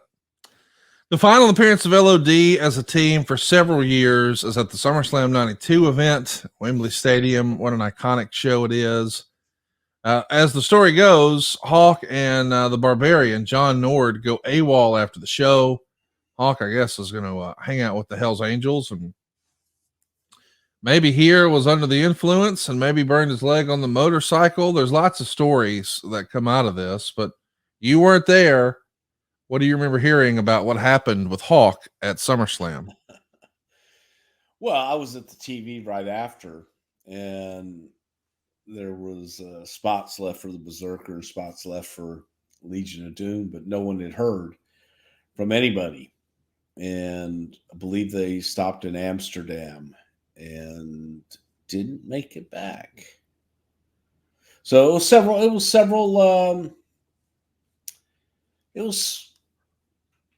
just several days of just not knowing. Their wives and significant others had called, and nobody had heard anything from them. So we just kind of figured, all right, well, they're still in Amsterdam somewhere having a good time. Animal did come back. It was like, well, thank you very much for the run. Goodbye. Y'all eased them out? Yeah, they were fired pretty much. Yeah. Well, Animal tries to keep working either as a singles competitor or teaming up with Crush on house shows. As you clearly said last week, not a new LOD. Animal suffers a back injury during a handicap match versus the Beverly Brothers in Japan in September of 92 and ends up leaving the company a month later himself. So I guess the question is, were you sad you didn't get a chance to do much with the LOD here in the WWF in this run? I mean, you only have a cup of coffee with them here, right? Yeah, we had fun when we were there, though. Yeah. So, I mean, had a good time and was what it was. And look, I mean, we were always friendly from the very first time that we met in Houston. We were always friendly and always got along. So if we were in the same town, always try and get together and have a beer or something. Hawk goes to Japan while Animal's on the shelf until 1996 because of his injury and Lloyd's of London policy. And then all of a sudden, they pop back up on Nitro in January of 1996. Was that a surprise to you guys that, hey, they're back, or had they reached out and done some feelers along the way? I believe they had reached out, but the issue was Animal's Lloyd's of London policy and what restrictions Animal had on him. So it couldn't, first blush, it's like, okay, how do you make this work? Right. And I think WCW just grabbed him at that time and did it. They only last about 6 months before they leave after some income disputes with Bischoff. They carry on in New Japan until December of 96, and then they pop up as a big return here, a big surprise. February 24th, 1997, Monday Night Raw from the Manhattan Center. I remember this moment like it was yesterday. This was a surprise return, and they do get that classic Road Warrior pop. But their return match is a rather disappointing 10-minute double countout with the Headbangers. Now, I know that probably shouldn't matter, what happened if you won or lost or whatever. But on a big return like this, after we're used to seeing these guys just demolish people here in the WWF, would a squash match been out of order here? Maybe you didn't want to do that to the Headbangers, but you could have somebody, right? Why go to a 10-minute? We were out of the squash match business at that point, so needed to give them some competition, and just wanted to, first of all, wanted to see what we had. Didn't really know what frame of mind, what condition they really were in. So put them in there with the team that we have, and no harm, no foul to anybody with a double DQ, double count out thing. It doesn't hurt anybody. Coming in a month before WrestleMania, not bad timing for the boys here, is it not? Yeah, we were going into Chicago WrestleMania, and Ahmed Johnson trying to beef up the issue that Ahmed had with the Nation, and who better than Chicago's own Legion of Doom. So we did that. It was and again, it was difficult because you had to work around Joe's Lloyd's of London situation where he could only be in tag. It's crazy things that they agreed to. You can only be in a tag team. You can't wrestle single matches and things of that nature that put restrictions on. That anytime you have restrictions and you're not free to do whatever, it's difficult. Do you guys call LOD because hey, WrestleMania is Chicago next month, let's get this going? Do they call you, or is this the long-term plan and this just makes sense to debut them here? I want to say that LOD had put feelers out, and when they did, Vince and I called them. We called them together. Said, well, what can we do? And got all of the stuff from Joe as far as here's what we can do and here's what we can't do. And we looked at it and said, God, especially in a 6-man tag. Yeah. And this wasn't some, hey, we're bringing you in for 5 years. This was, let's come in, let's do the shots. Let's see what happens. If we like you, if you like us, if this is really what you want to do. But we definitely have something for you at WrestleMania. So that was the thinking behind it. At this point, it's Monday Night Wars. Are you offering them guarantees, or is it so it's a per shot thing? It Or was come on in. Let's see what happens. I got you. Because at that point, they had sort of burned the bridge with Nitro anyway. So It burned the bridge with us too, but bridges can be rebuilt. yes, they can. LOD and Ahmed Johnson, of course, do defeat the Nation in the Chicago Street Fight at WrestleMania 13. It was promoted locally as the co-main event, and that's probably the highlight of this early return. That or the fact that they're also in the Canadian Stampede in your house. That was a phenomenal show in July. Of course, WrestleMania was in March, but um, it's interesting to think when you think about the highlights of their run here. It is in multi-man tag matches. I don't know that even really clicked for me until you laid that out because of Animal's injury. But the Ahmed Johnson thing I thought was kind of fun at WrestleMania. But That's a goodness word. gracious, the well, fun is accurate, or I guess you could say unbelievable because that works either way, right? But It was a Canadian, match. yeah, it was there. Yeah, it was there. Canadian Stampede, though, man, what a moment for them to be involved in. The crowd was so hot for that. And then we're not without some injuries. We started this program by talking about how occasionally you would see fellows get hurt here or there. Well, our old pal Henry Godwin took a nasty doomsday device on a shotgun taping and sadly broke his neck. And that's going to lead to the Godwins coming for revenge. Eventually, the LOD would win the tag titles one last time in October of 97, but they're essentially transitional champions at this point for a new hot tag team called the New Age Outlaws. We know that Henry was in the inner circle of the Undertaker and well liked by those folks and whatnot. Any fallout, any issues about this accidental injury that he suffered at the hands of the Legion of Doom? Accidents happen. Yes. It ain't ballet. Accidents happen in this business every day. And it was unfortunate. Just one of those things. Did the Road Warriors have any objection about sort of helping make the Outlaws here? Because it's a big deal when you beat the Outlaws or when you beat the Roadies for the tag straps. No, not at all. Not at all. I think that, more than anything was being able to keep up with them Right. and being able to do everything that they could do because New Age Outlaws were red hot at the time. I love thinking about this next little bit because I'm sure there's a story or at least some discussion you remember. December 15th, the LOD are against DX. This is December 15th, 1997 on Monday Night Raw. DX at the time is Shawn and Hunter. China's going to interfere for the DQ. The Outlaws come out, and boy, they do a number on the LOD. They shave one of Hawk's famous mohawks. They powerbomb Animal through the announcer's table. This is something we've never seen before. LOD being destroyed and laid out, mind you, by heels.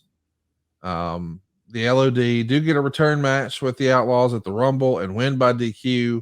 And then on Raw, they fail to win the tag titles again. And we finally see it. Hawk and Animal fight with each other in the ring and then backstage. And it's broken up by the officials. This is not something we've ever seen before. Is that part of the story you sell them on of here's what'll happen, then this will happen, then this will happen? Or are you taking this day by day? And I think it was a logical next step. I think that they had done at that point all they could do being, those characters. The business was changing, man. And you had to change with it or it just blows right by you. So they had to do something other than the what a rush, clothesline, doomsday. Yeah. They needed to do new things. And one, they never done, man. Never worked with each other. Thought, man, brothers fight, family fights. And I think everybody can relate to getting in an argument with your best friend and or your family member, whatever. And it felt real because it kind of was real. right. They were two separate guys, man. They were no longer really a unit. Joe was doing his thing and Mike was doing his thing. They didn't travel together. They were separate people. So I think the time was right to try something new, and let's see if we could bring them into the next generation. So they go along with it, of course, and then we see. I mean, it feels like the end of LOD. Like we've never seen them laid out like this. We've never seen them fighting with each other. And maybe we just decide, hey, it's time for a fresh coat of paint. Maybe it's time to move into this new attitude era. And we see him gone until WrestleMania 14. And then they're announced as the last team announced for a 15 team battle royal. But they have new music, they have new entrance gear, they got these new hockey goalie helmets, and they've got a new manager. It's not the same LOD now, it's LOD 2000. Yeah. Was this the original goal when you had DX lay them out and then tease the breakup and all that, that will bring it back with a new look, or did you have all these details?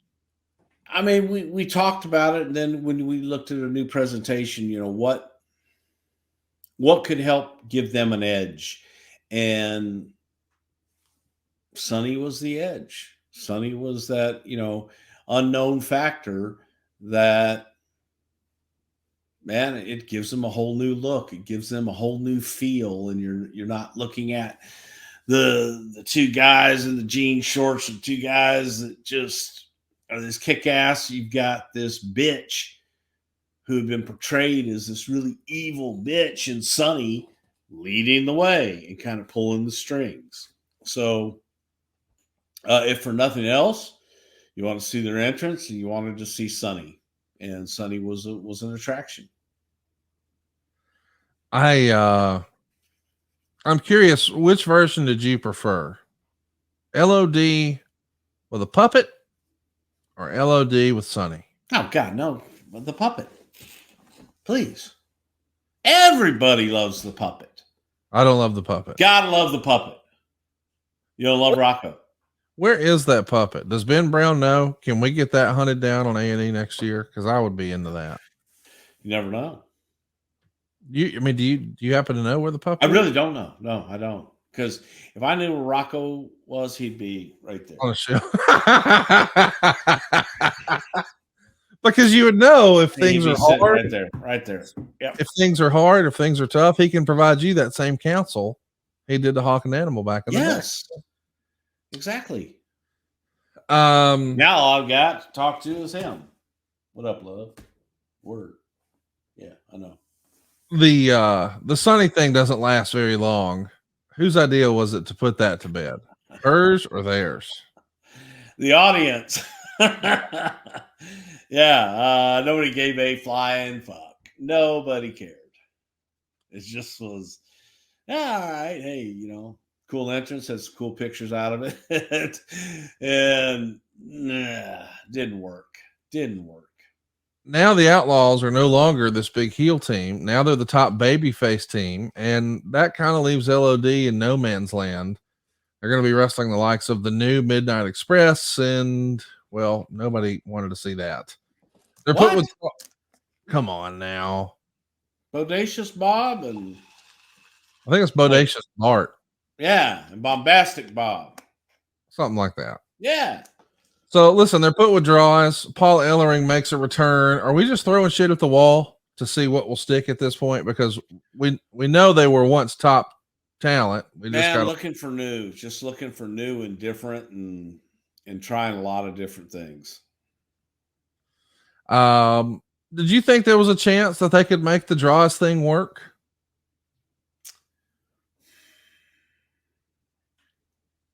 By the way, if you're looking on YouTube, look, they look totally different with full heads of hair. I understand we had to change, but maybe that's one of the things I wouldn't have changed. Keep the crazy hairdos. Well, again, you want to make them more normal.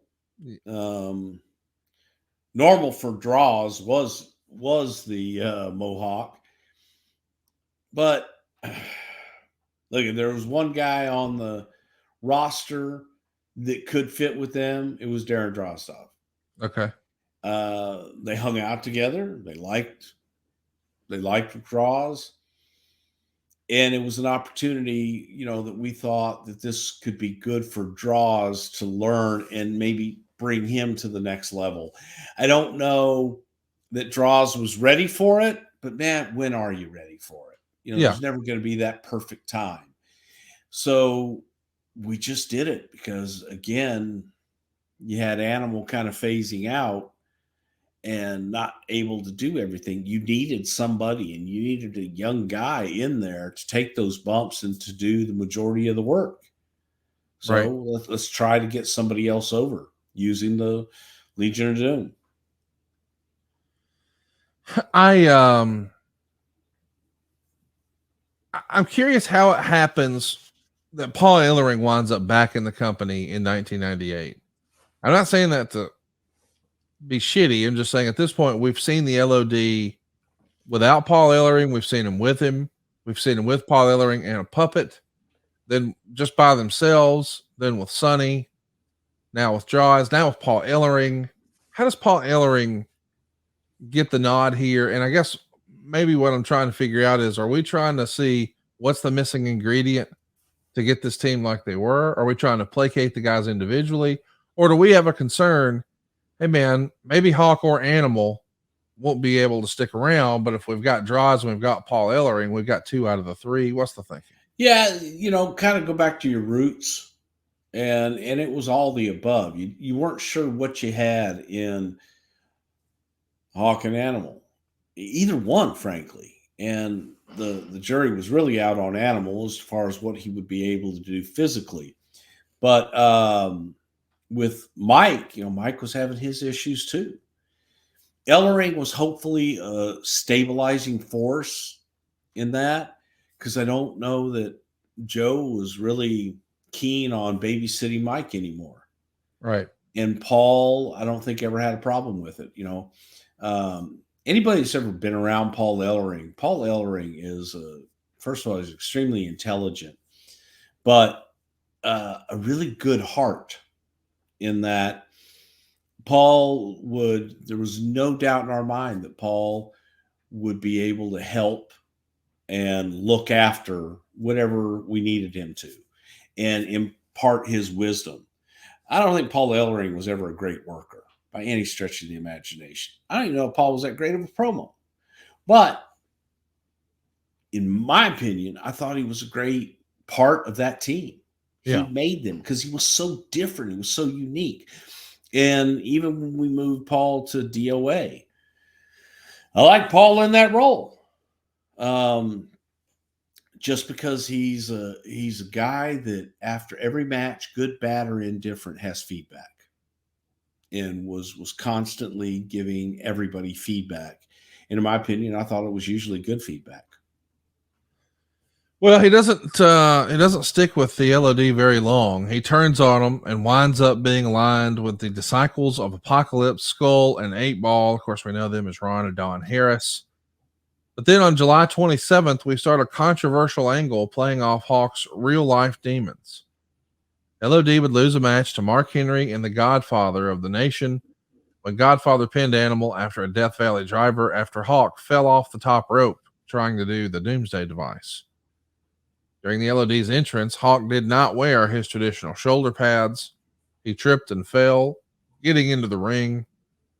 During the match, Hawk appeared to nod off on the apron, and the commentary team said they had heard disturbing news in the past day. The next week, they have Hawk doing a promo saying his real name is Michael Hegstrand and apologizing to the fans, Vince McMahon, and Animal for his actions the previous week. And then later, on the August 24th Raw, Hawk just shows up to the announce table as if he's stoned, saying he's here to help do some dysentery. He asks JR if his wife still has the belt. And he starts asking Lawler if he remembers the time in the Mid-South Coliseum when he told him to not sell the pile driver and how it got over. Bruce, what are we doing here? Mirroring real life. So much of that was things that had actually happened. Mike was going through a very difficult time. He had abused drugs, and he had had a really rough time and a rough period, and we were hoping he was on the other side of it. But to kind of exorcise his demons, it was at his suggestion that we do this character to show people the effects of what happens. You know, when you are, let's say you're hammered or you're really messed up, and people will tell you how you were, and then you try to portray that when you're not messed up, it's kind of hard to do. Yeah. In some respects, Mike did it spot on. I mean, it was scary. There were times when we would go, God, is he screwed up? Is Right. he on something? But I think that he was one of those guys that was able to actually portray that in a way that was very realistic as to what we had all experienced. Um, Best subject matter in the world? No, I don't think it was the best. Was it real? Was it something that people in real life dealt with every day? Yes. Um, Is it a Russo idea? I actually I think it was a Hawk idea, All right, and we got to talk about that. yeah, How or why would Hawk think that was good for his I character? think I think to exercise his demons. I think to be able to put it out there so that he was dealing with it. You know what I mean? So that he could say, "Hey, man, I'm over this." And as a matter of fact, I'm going to portray the character and show people why you don't do the things. Why you say no and things of that nature. So, yeah, Russo was there writing a lot of it, but I think a lot of it came out of Hawk's head too. Is this one of the first times you remember? I mean, this feels like a major departure from the way Vince would have presented a character 10 years prior. And I know the business had changed. I guess that's what I'm trying to get to. Do you remember thinking, boy, Vince is open to telling some different kind of stories now? Yeah, we were getting into more reality based situations, and trying to take the people and make them real and make them relatable. And for those of us that had been around Mike, over the last few years, it was all too relatable. And that's maybe the problem. It was too relatable because it was spot on. How did Animal feel about all this? I know you said it was Hawk's idea and he was for it. Clearly, Russo and Vince get on board with it. I don't know how, but they do. But how does Animal take this? I mean, it's been said over the years that these guys were almost at times maybe too protective of their characters. Um, Animal for this? Yeah, I don't really remember specifically how Joe felt about it. Um, I think he was kind of indifferent, so that's probably why. I don't know that he had a strong feeling one way or the other, and it was just okay. Let's do it. But yeah, it was different. It was definitely different. On Saturday Night Heat at Madison Square Garden before SummerSlam 98, Too Much would defeat the LOD in 2 minutes and 14 seconds. But Scott Taylor pinned Animal after Hawk fell off the top rope and hit Animal in the back with his LOD helmet. The match was supposed to be Animal teaming with Draws, but Hawk eventually staggered out to the ring, convinces Draws to let him take his place in the ring. Hawk wrestles the match while wearing his LOD helmet. I'm just, I don't know how we think there's money in this, but we're doing it. We're telling stories, I guess. It's a different era. But you wanted to see the other side. You wanted him to get help and get that help on the other side. And the other story about it is that, as we later find, is that Draws is feeding his addictions. And that it's Draws that going, hey man, here, take some of this, take some of that. And you have people in your life that will do that sometimes, that know that, if you're an alcoholic or you're a drug addict and you have that guy, oh, come on, man, you have another drink. You're taking another pill. Just one more hit. That's real life too. So the idea behind it, the story behind it was that Draws was the pusher, if you will. Yeah. That Draws was the guy that was getting him addicted. Draws was the guy that was trying to, have Hawk screw up his spot so that Draws could step in and take over. That was the story. Whether it was a good story or not is debatable. But that's what we were trying to do. Draws does start appearing more as Animal's partner. Just those two are now presented as the Legion of Doom, and you know where it's going. Eventually, on November 16th, Lexington, Kentucky, it's Animal and Draws versus Gangrel and Edge. Then Hawk shows up and starts climbing the side of the Titantron, and the match just ends. Animal is pleading with Hawk to come down, but Hawk is threatening to jump, saying he's going to go out in glory. Paul Ellering pleads with him to come down, and he wouldn't. Jaws also climbs up the Titantron and seems to give him a slight push, and they make us believe that Hawk has fallen from the top of the Titantron down to the ground. They've taken him out in an ambulance. In hindsight, wish we had that one to do over. Probably wouldn't have done it. I don't know about doing it over, but I don't know that we would have done it. I don't think that it was done well, first of all, with the push and all that stuff. But yeah, it might have been a little too far. Wasn't crazy about that one. Hawk comes back a month. He comes back a month later wearing a cast. Now he's clean and sober, and accuses Draws of being the dope pusher, and that Draws had been supplying him the drugs to make him seem undependable in the eyes of Animal. He says when he's healed, LOD will be better than ever, and then Draws attacks Hawk. Animal makes the save. It's never spoken of again, and the angle is just dropped. I'm sure Draws' injury sadly had something to do with this, but I'd like to think that you guys just said, nah, maybe not do this. Yeah, it wasn't working. It wasn't good, and it was reality. It was a bad reality that wasn't portrayed well. And when you get into it, sometimes you're so deep into it and go, probably shouldn't have gone down that road. Hawk returns in March of 99. Their last match here is the day after WrestleMania 15. They lose to Owen Hart and Jeff Jarrett. And LOD are gone from the company shortly thereafter. Why was it time for this to come to an end? Why the parting of the ways here?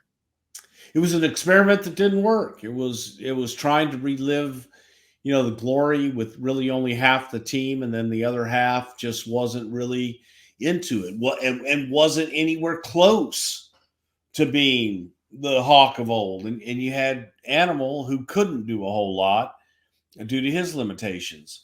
So, I put that one on us for even bringing him back.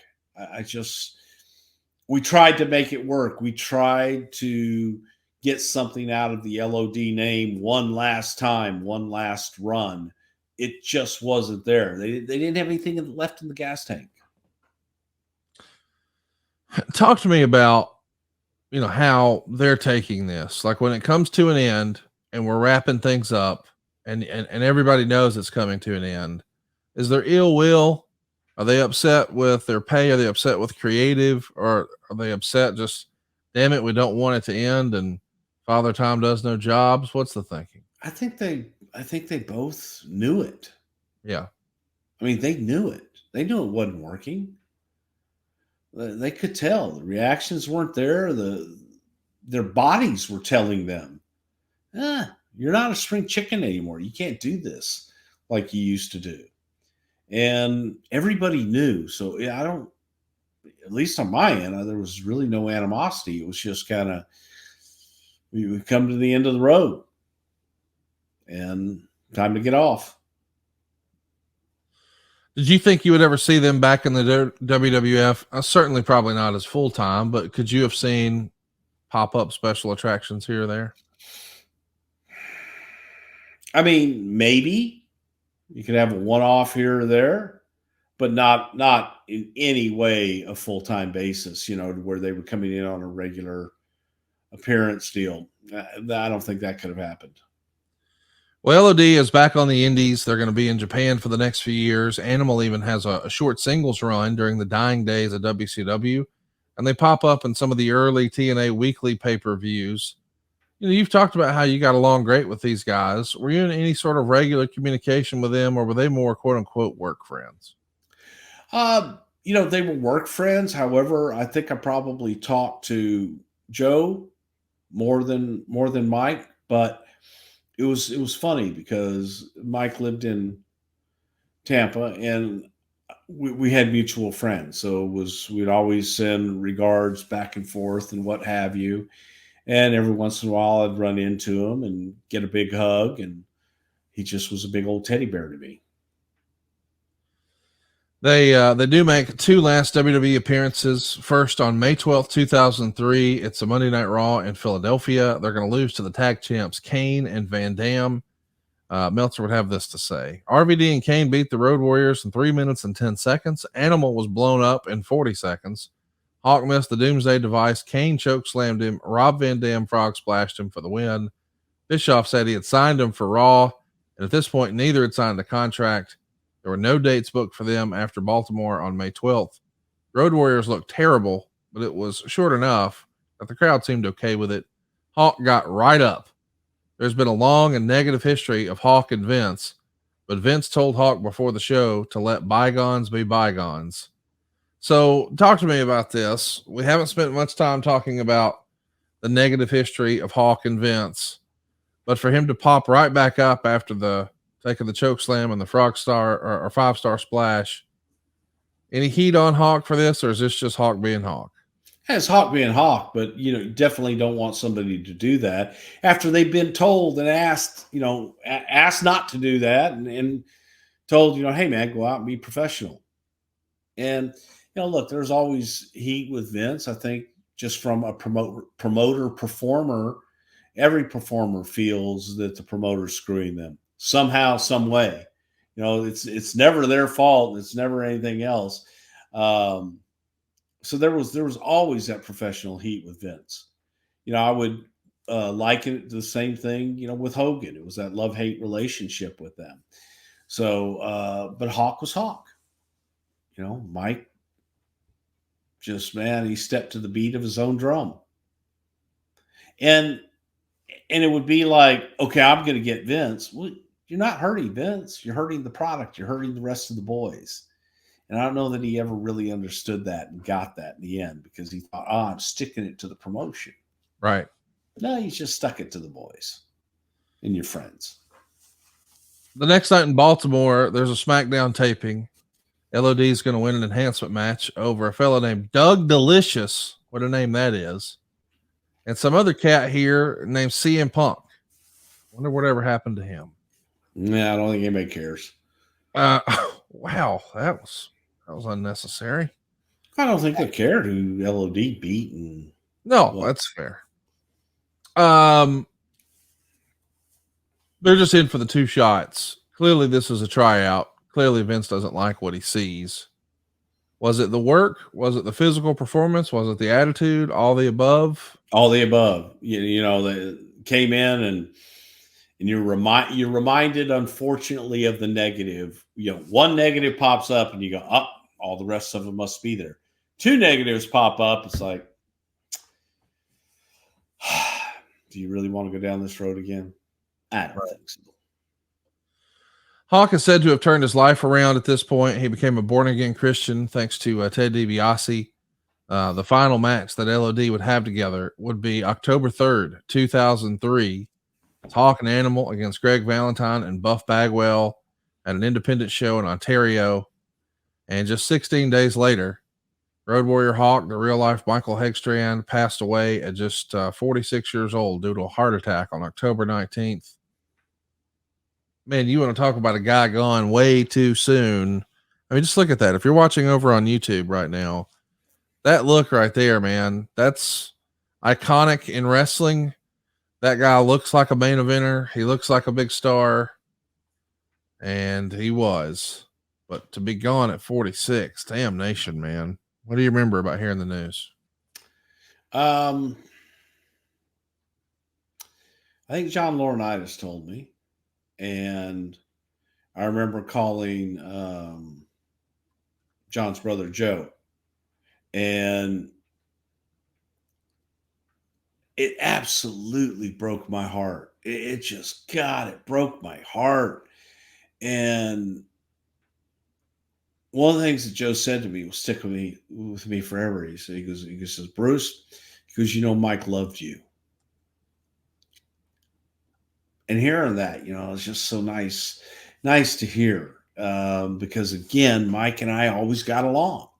We were fine. I used to go train with Mike. I'd go to the gym with Mike, and he would work with me and just show me different things. And had me doing the curls out like this, just with dumbbell curls, no rest. And I liked Mike. Always liked Mike.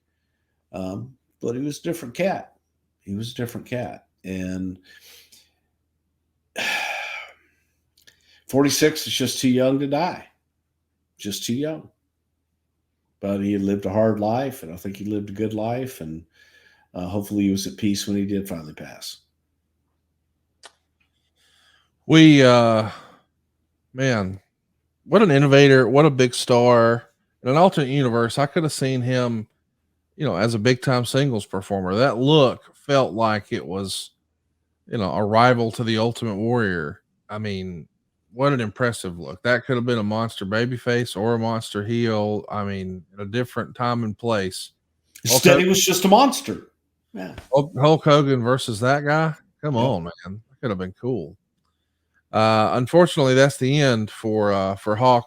Very sadly, just 46 years old. Another guy, same sad story we've heard too many times. But that's not the end for the Legion of Doom. I can't believe this is real. But in 2005, Animal comes back to the WWE to reform the new LOD with Heidenreich. I'm sorry. You're going to have to give us more than that. I mean, we need some Hail Marys or something here. This is egregious. Yeah, boy, howdy. Joe wanted to come back and help young talent and, get somebody over. There was interest in Heidenreich and thought, maybe put him with a veteran like Joe Laurinaitis, that maybe we're going to find something in Heidenreich that, we haven't been able to find before. Maybe they're going to draw this out of him, give him some personality. Yeah, it didn't work. Help me understand. Animal at this point had just been with the company in 2003 for a couple of shots with Hawk, and we're not interested in bringing them back. We tried again 2 years later, and it feels like the same story. We keep trying, and and Vince ultimately just sort of throws his hands up. I guess what I want to get into is how does Animal get this last shot in 2005? And I'm not saying this to be funny. Does it have anything to do with Johnny Ace's sort of rise within the WWE and their real life familiar relationship? No. Okay. No, absolutely not. It came from Joe calling Vince and saying, I'd like to help, try to help with some young talent. And Vince feeling that, okay, let's try this. Let's see if there is something there. And Vince will give guys, second, third, fourth, fifth, sixth chances, a lot of times. And he liked Joe and thought maybe this is an opportunity to help with Heidenreich. It's just, I don't think that Heidenreich was the right guy. Animal has made the save on Heidenreich a few times here after beatdowns from Eminem on SmackDown, and then they win the tag titles from Eminem at the Great American Bash pay-per-view July 2005. And after the match, Animal pays tribute to his late partner and friend by looking up to the heavens and saying, Hawk, this one's for you, brother. Was Vince, Vince loves nostalgia, as a one-off. and he loves, weaving the reality in and getting some emotion. And I mean, I remember Ray trying to win the Rumble and the world title for Eddie. All that's good stuff. What about this here, though? You think Vince was a fan of this? Was Animal comfortable with this? I think Animal was looking for anything for that last run, one more hurrah. But look, from the beginning, it wasn't going to work. It just Right. we tried a lot of things with John. John's a nice guy, all that good stuff, but it just wasn't going to work with Heidenreich. And it was an attempt to let Joe have one more run. Hey, let's do one more pass at this. Sometimes that can be a detriment. Just can.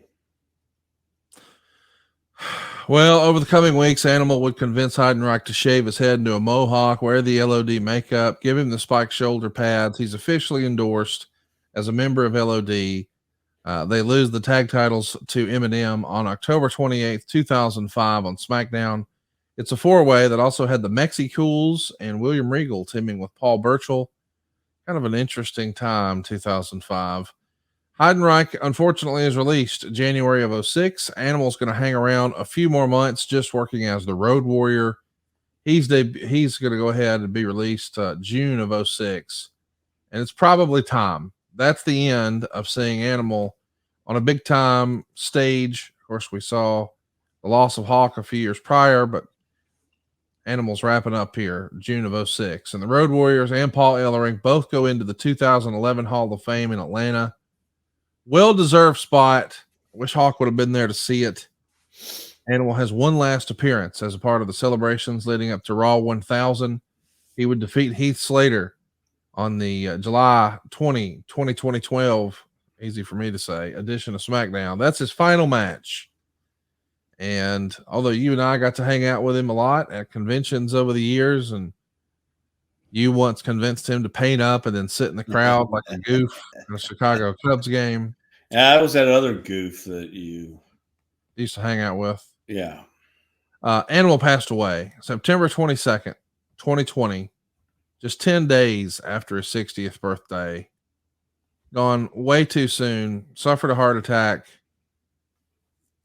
Man, what a legacy these guys leave behind. When you talk about all-time great tag teams, people have their favorites, whether it was the Steiner brothers, whether it was the Rock and Roll Express or the Midnight Express or the Hart Foundation or the Rockers or the British Bulldogs. Heavenly Bodies. The Heavenly Skip Body. and Zip. Skip and Zip. No matter who your favorite tag team is, somewhere in the conversation is the Legion of Doom or the Road Warriors. And I'm not asking to be funny, but they got to be top 5, right? Okay.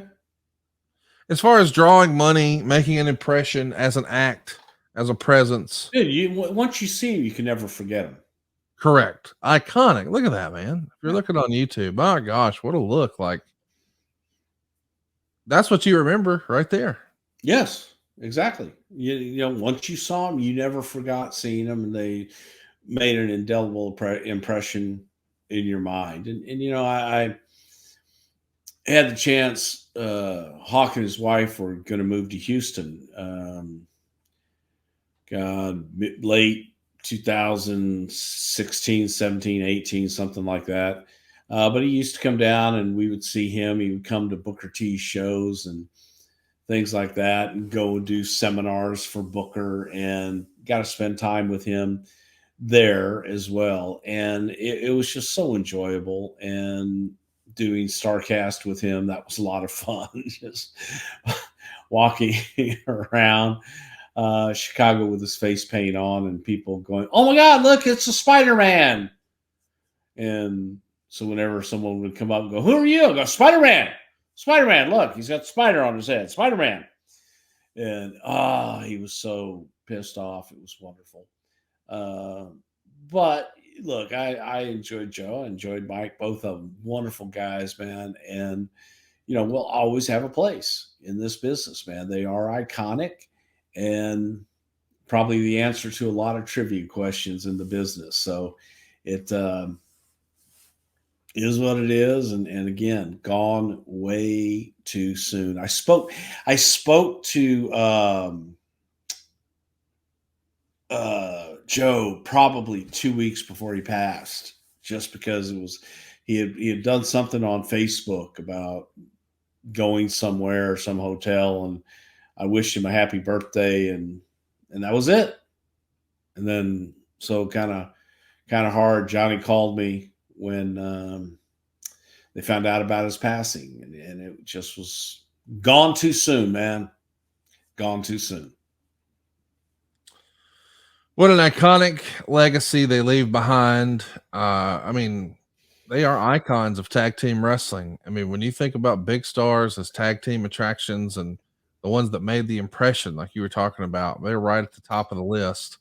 We got a ton of questions about these guys. There's no way we'll get to them all. I do want to hit several, but first, I want to remind everybody that we're doing something pretty cool this coming Tuesday, December 6th, 9 p.m. Eastern. This has never happened before over at adfreeshows.com. Kevin Nash is going to watch Starrcade 1998, and we're going to do a live watch along where you can ask questions. You may remember one person ended the streak and beat Goldberg and became the world champion, and it was the Booker, Kevin Nash. He's going to watch it and do a live watch along this Tuesday. You want to go ahead and make sure to make plans to be there. Adfreeshows.com this Tuesday, December 6th. But next week, man, we're talking Armageddon 2002. Shawn Michaels is going to defend his WWE title against Triple H in a 3 stages of hell match. Big Show's going to defend the other WWE title against Kurt Angle. Chris Benoit is going to take on Eddie Guerrero. Brock Lesnar is suspended. Chris Jericho and Christian get stripped naked on Raw. Lots of fun stuff happening next week here on the program. But let's jump into some LOD questions and put a button here on our conversation. Francis Reyes wants to know, whose idea was it to put Sonny with LOD 2000? So, oh, that's your idea? No, I definitely had a part in it. Yes, but I believe that was Vince's idea. The Rosen Coaster wants to know, many have said over the years that Hawk was the standout of the team. Was there ever any internal discussion amongst management to push Hawk in a singles role at any point? No, they were a tag team attraction. I know WCW did that at one point with Hawk and Flair, and to me, I never understood that. They're a tag team attraction. They're the Road Warriors. They're the Legion of Doom. Why does that work for them to be a tag team attraction, but it's okay for the Rockers or Hart Foundation or the Bulldogs or what have you? Not while they were a team. I'm not arguing that, but I'm saying you never thought that they would break up. I think that, first of all, there are certain guys that work better in tag team matches. When you've worked your entire career as a tag team, it's difficult to make the transition to singles. Yes. They had never worked singles. They started as a tag team attraction. Early, their first steps out of school, they were a tag team attraction. And had never had to work an entire match on their own. They always had the fail-safe of tagging their partner into the match. And a lot of times tag teams can't adapt to that. And I think that they were one of those tag teams that were always going to be a tag team and didn't need to be a singles. Don't think it worked.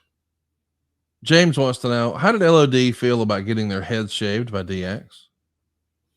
They were fine with it. I think that was Hawk's idea. Shaver. Mohawks. Nobody's ever done that. Joe wants to know, how come LOD never turned heel in the WWF? Everywhere else they went, at some point, they were the bad guys. If LOD stuck around into 93, do you think they could have done a heel turn and been put against the Steiner brothers? Possibly. You never know. But they were, kind of like the Bushwhackers. Like the audience wanted to cheer them. No matter what you did, they were so cool. Yes. It was kind of hard to make them heels. That's fair. Greg wants to know, Bruce, where do they get their spikes? Oh, Spikes R Us. 3LVP wants to know, Bruce, have you ever been willing to take the Doomsday device? No. Chefacon wants to know, hypothetically, instead of Public Enemy, telling APA they're not doing that finish, and now it's the LOD telling APA we're not doing that finish? How does that turn out? Probably the same way. They'd have a nice little brawl. Yeah. Well, that'll do it. Any final words for us today, Bruce, about the Legion of Doom? I mean, what else can you say about such an iconic tag team? Such a big Yeah, part. I had so much fun with them. I really did. And to me, with LOD, it was more the personal relationship that I had with both guys that I really, really enjoyed both individuals, and I enjoyed them as a team. And they were always really good to me and a lot of fun to be around. That's what I remember most.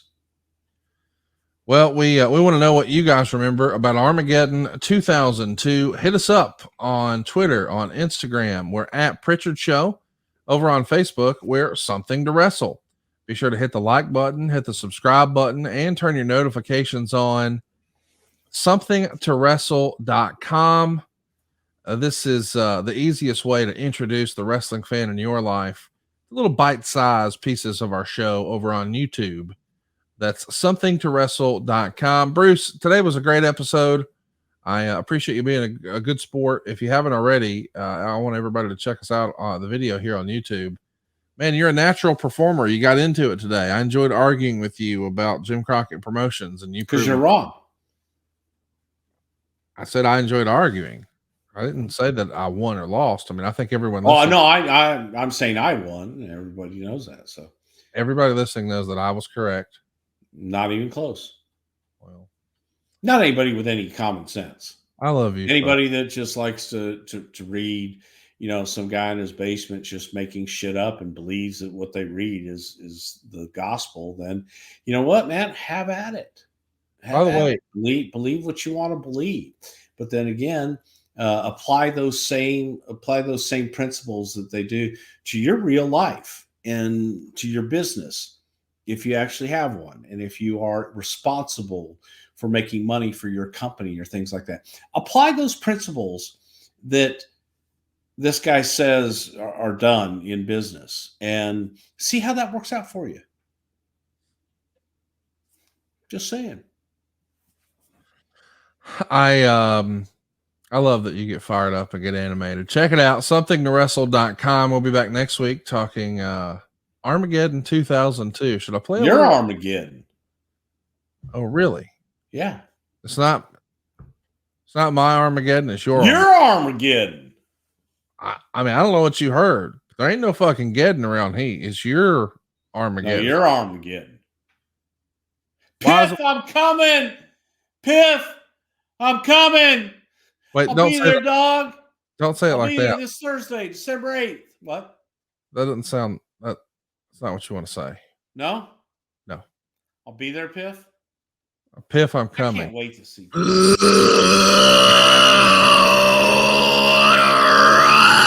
That's Bruce pulling into Atlanta or pulling into Vegas. Yeah. Yeah. All right, boys and girls, we'll be back next week. Hopefully we can catch Bruce before he goes and comes in Piff or whatever he's doing. I don't know. We'll see you next week right here on Something to Wrestle with Bruce Pritchard. Rock the fuck on. Word.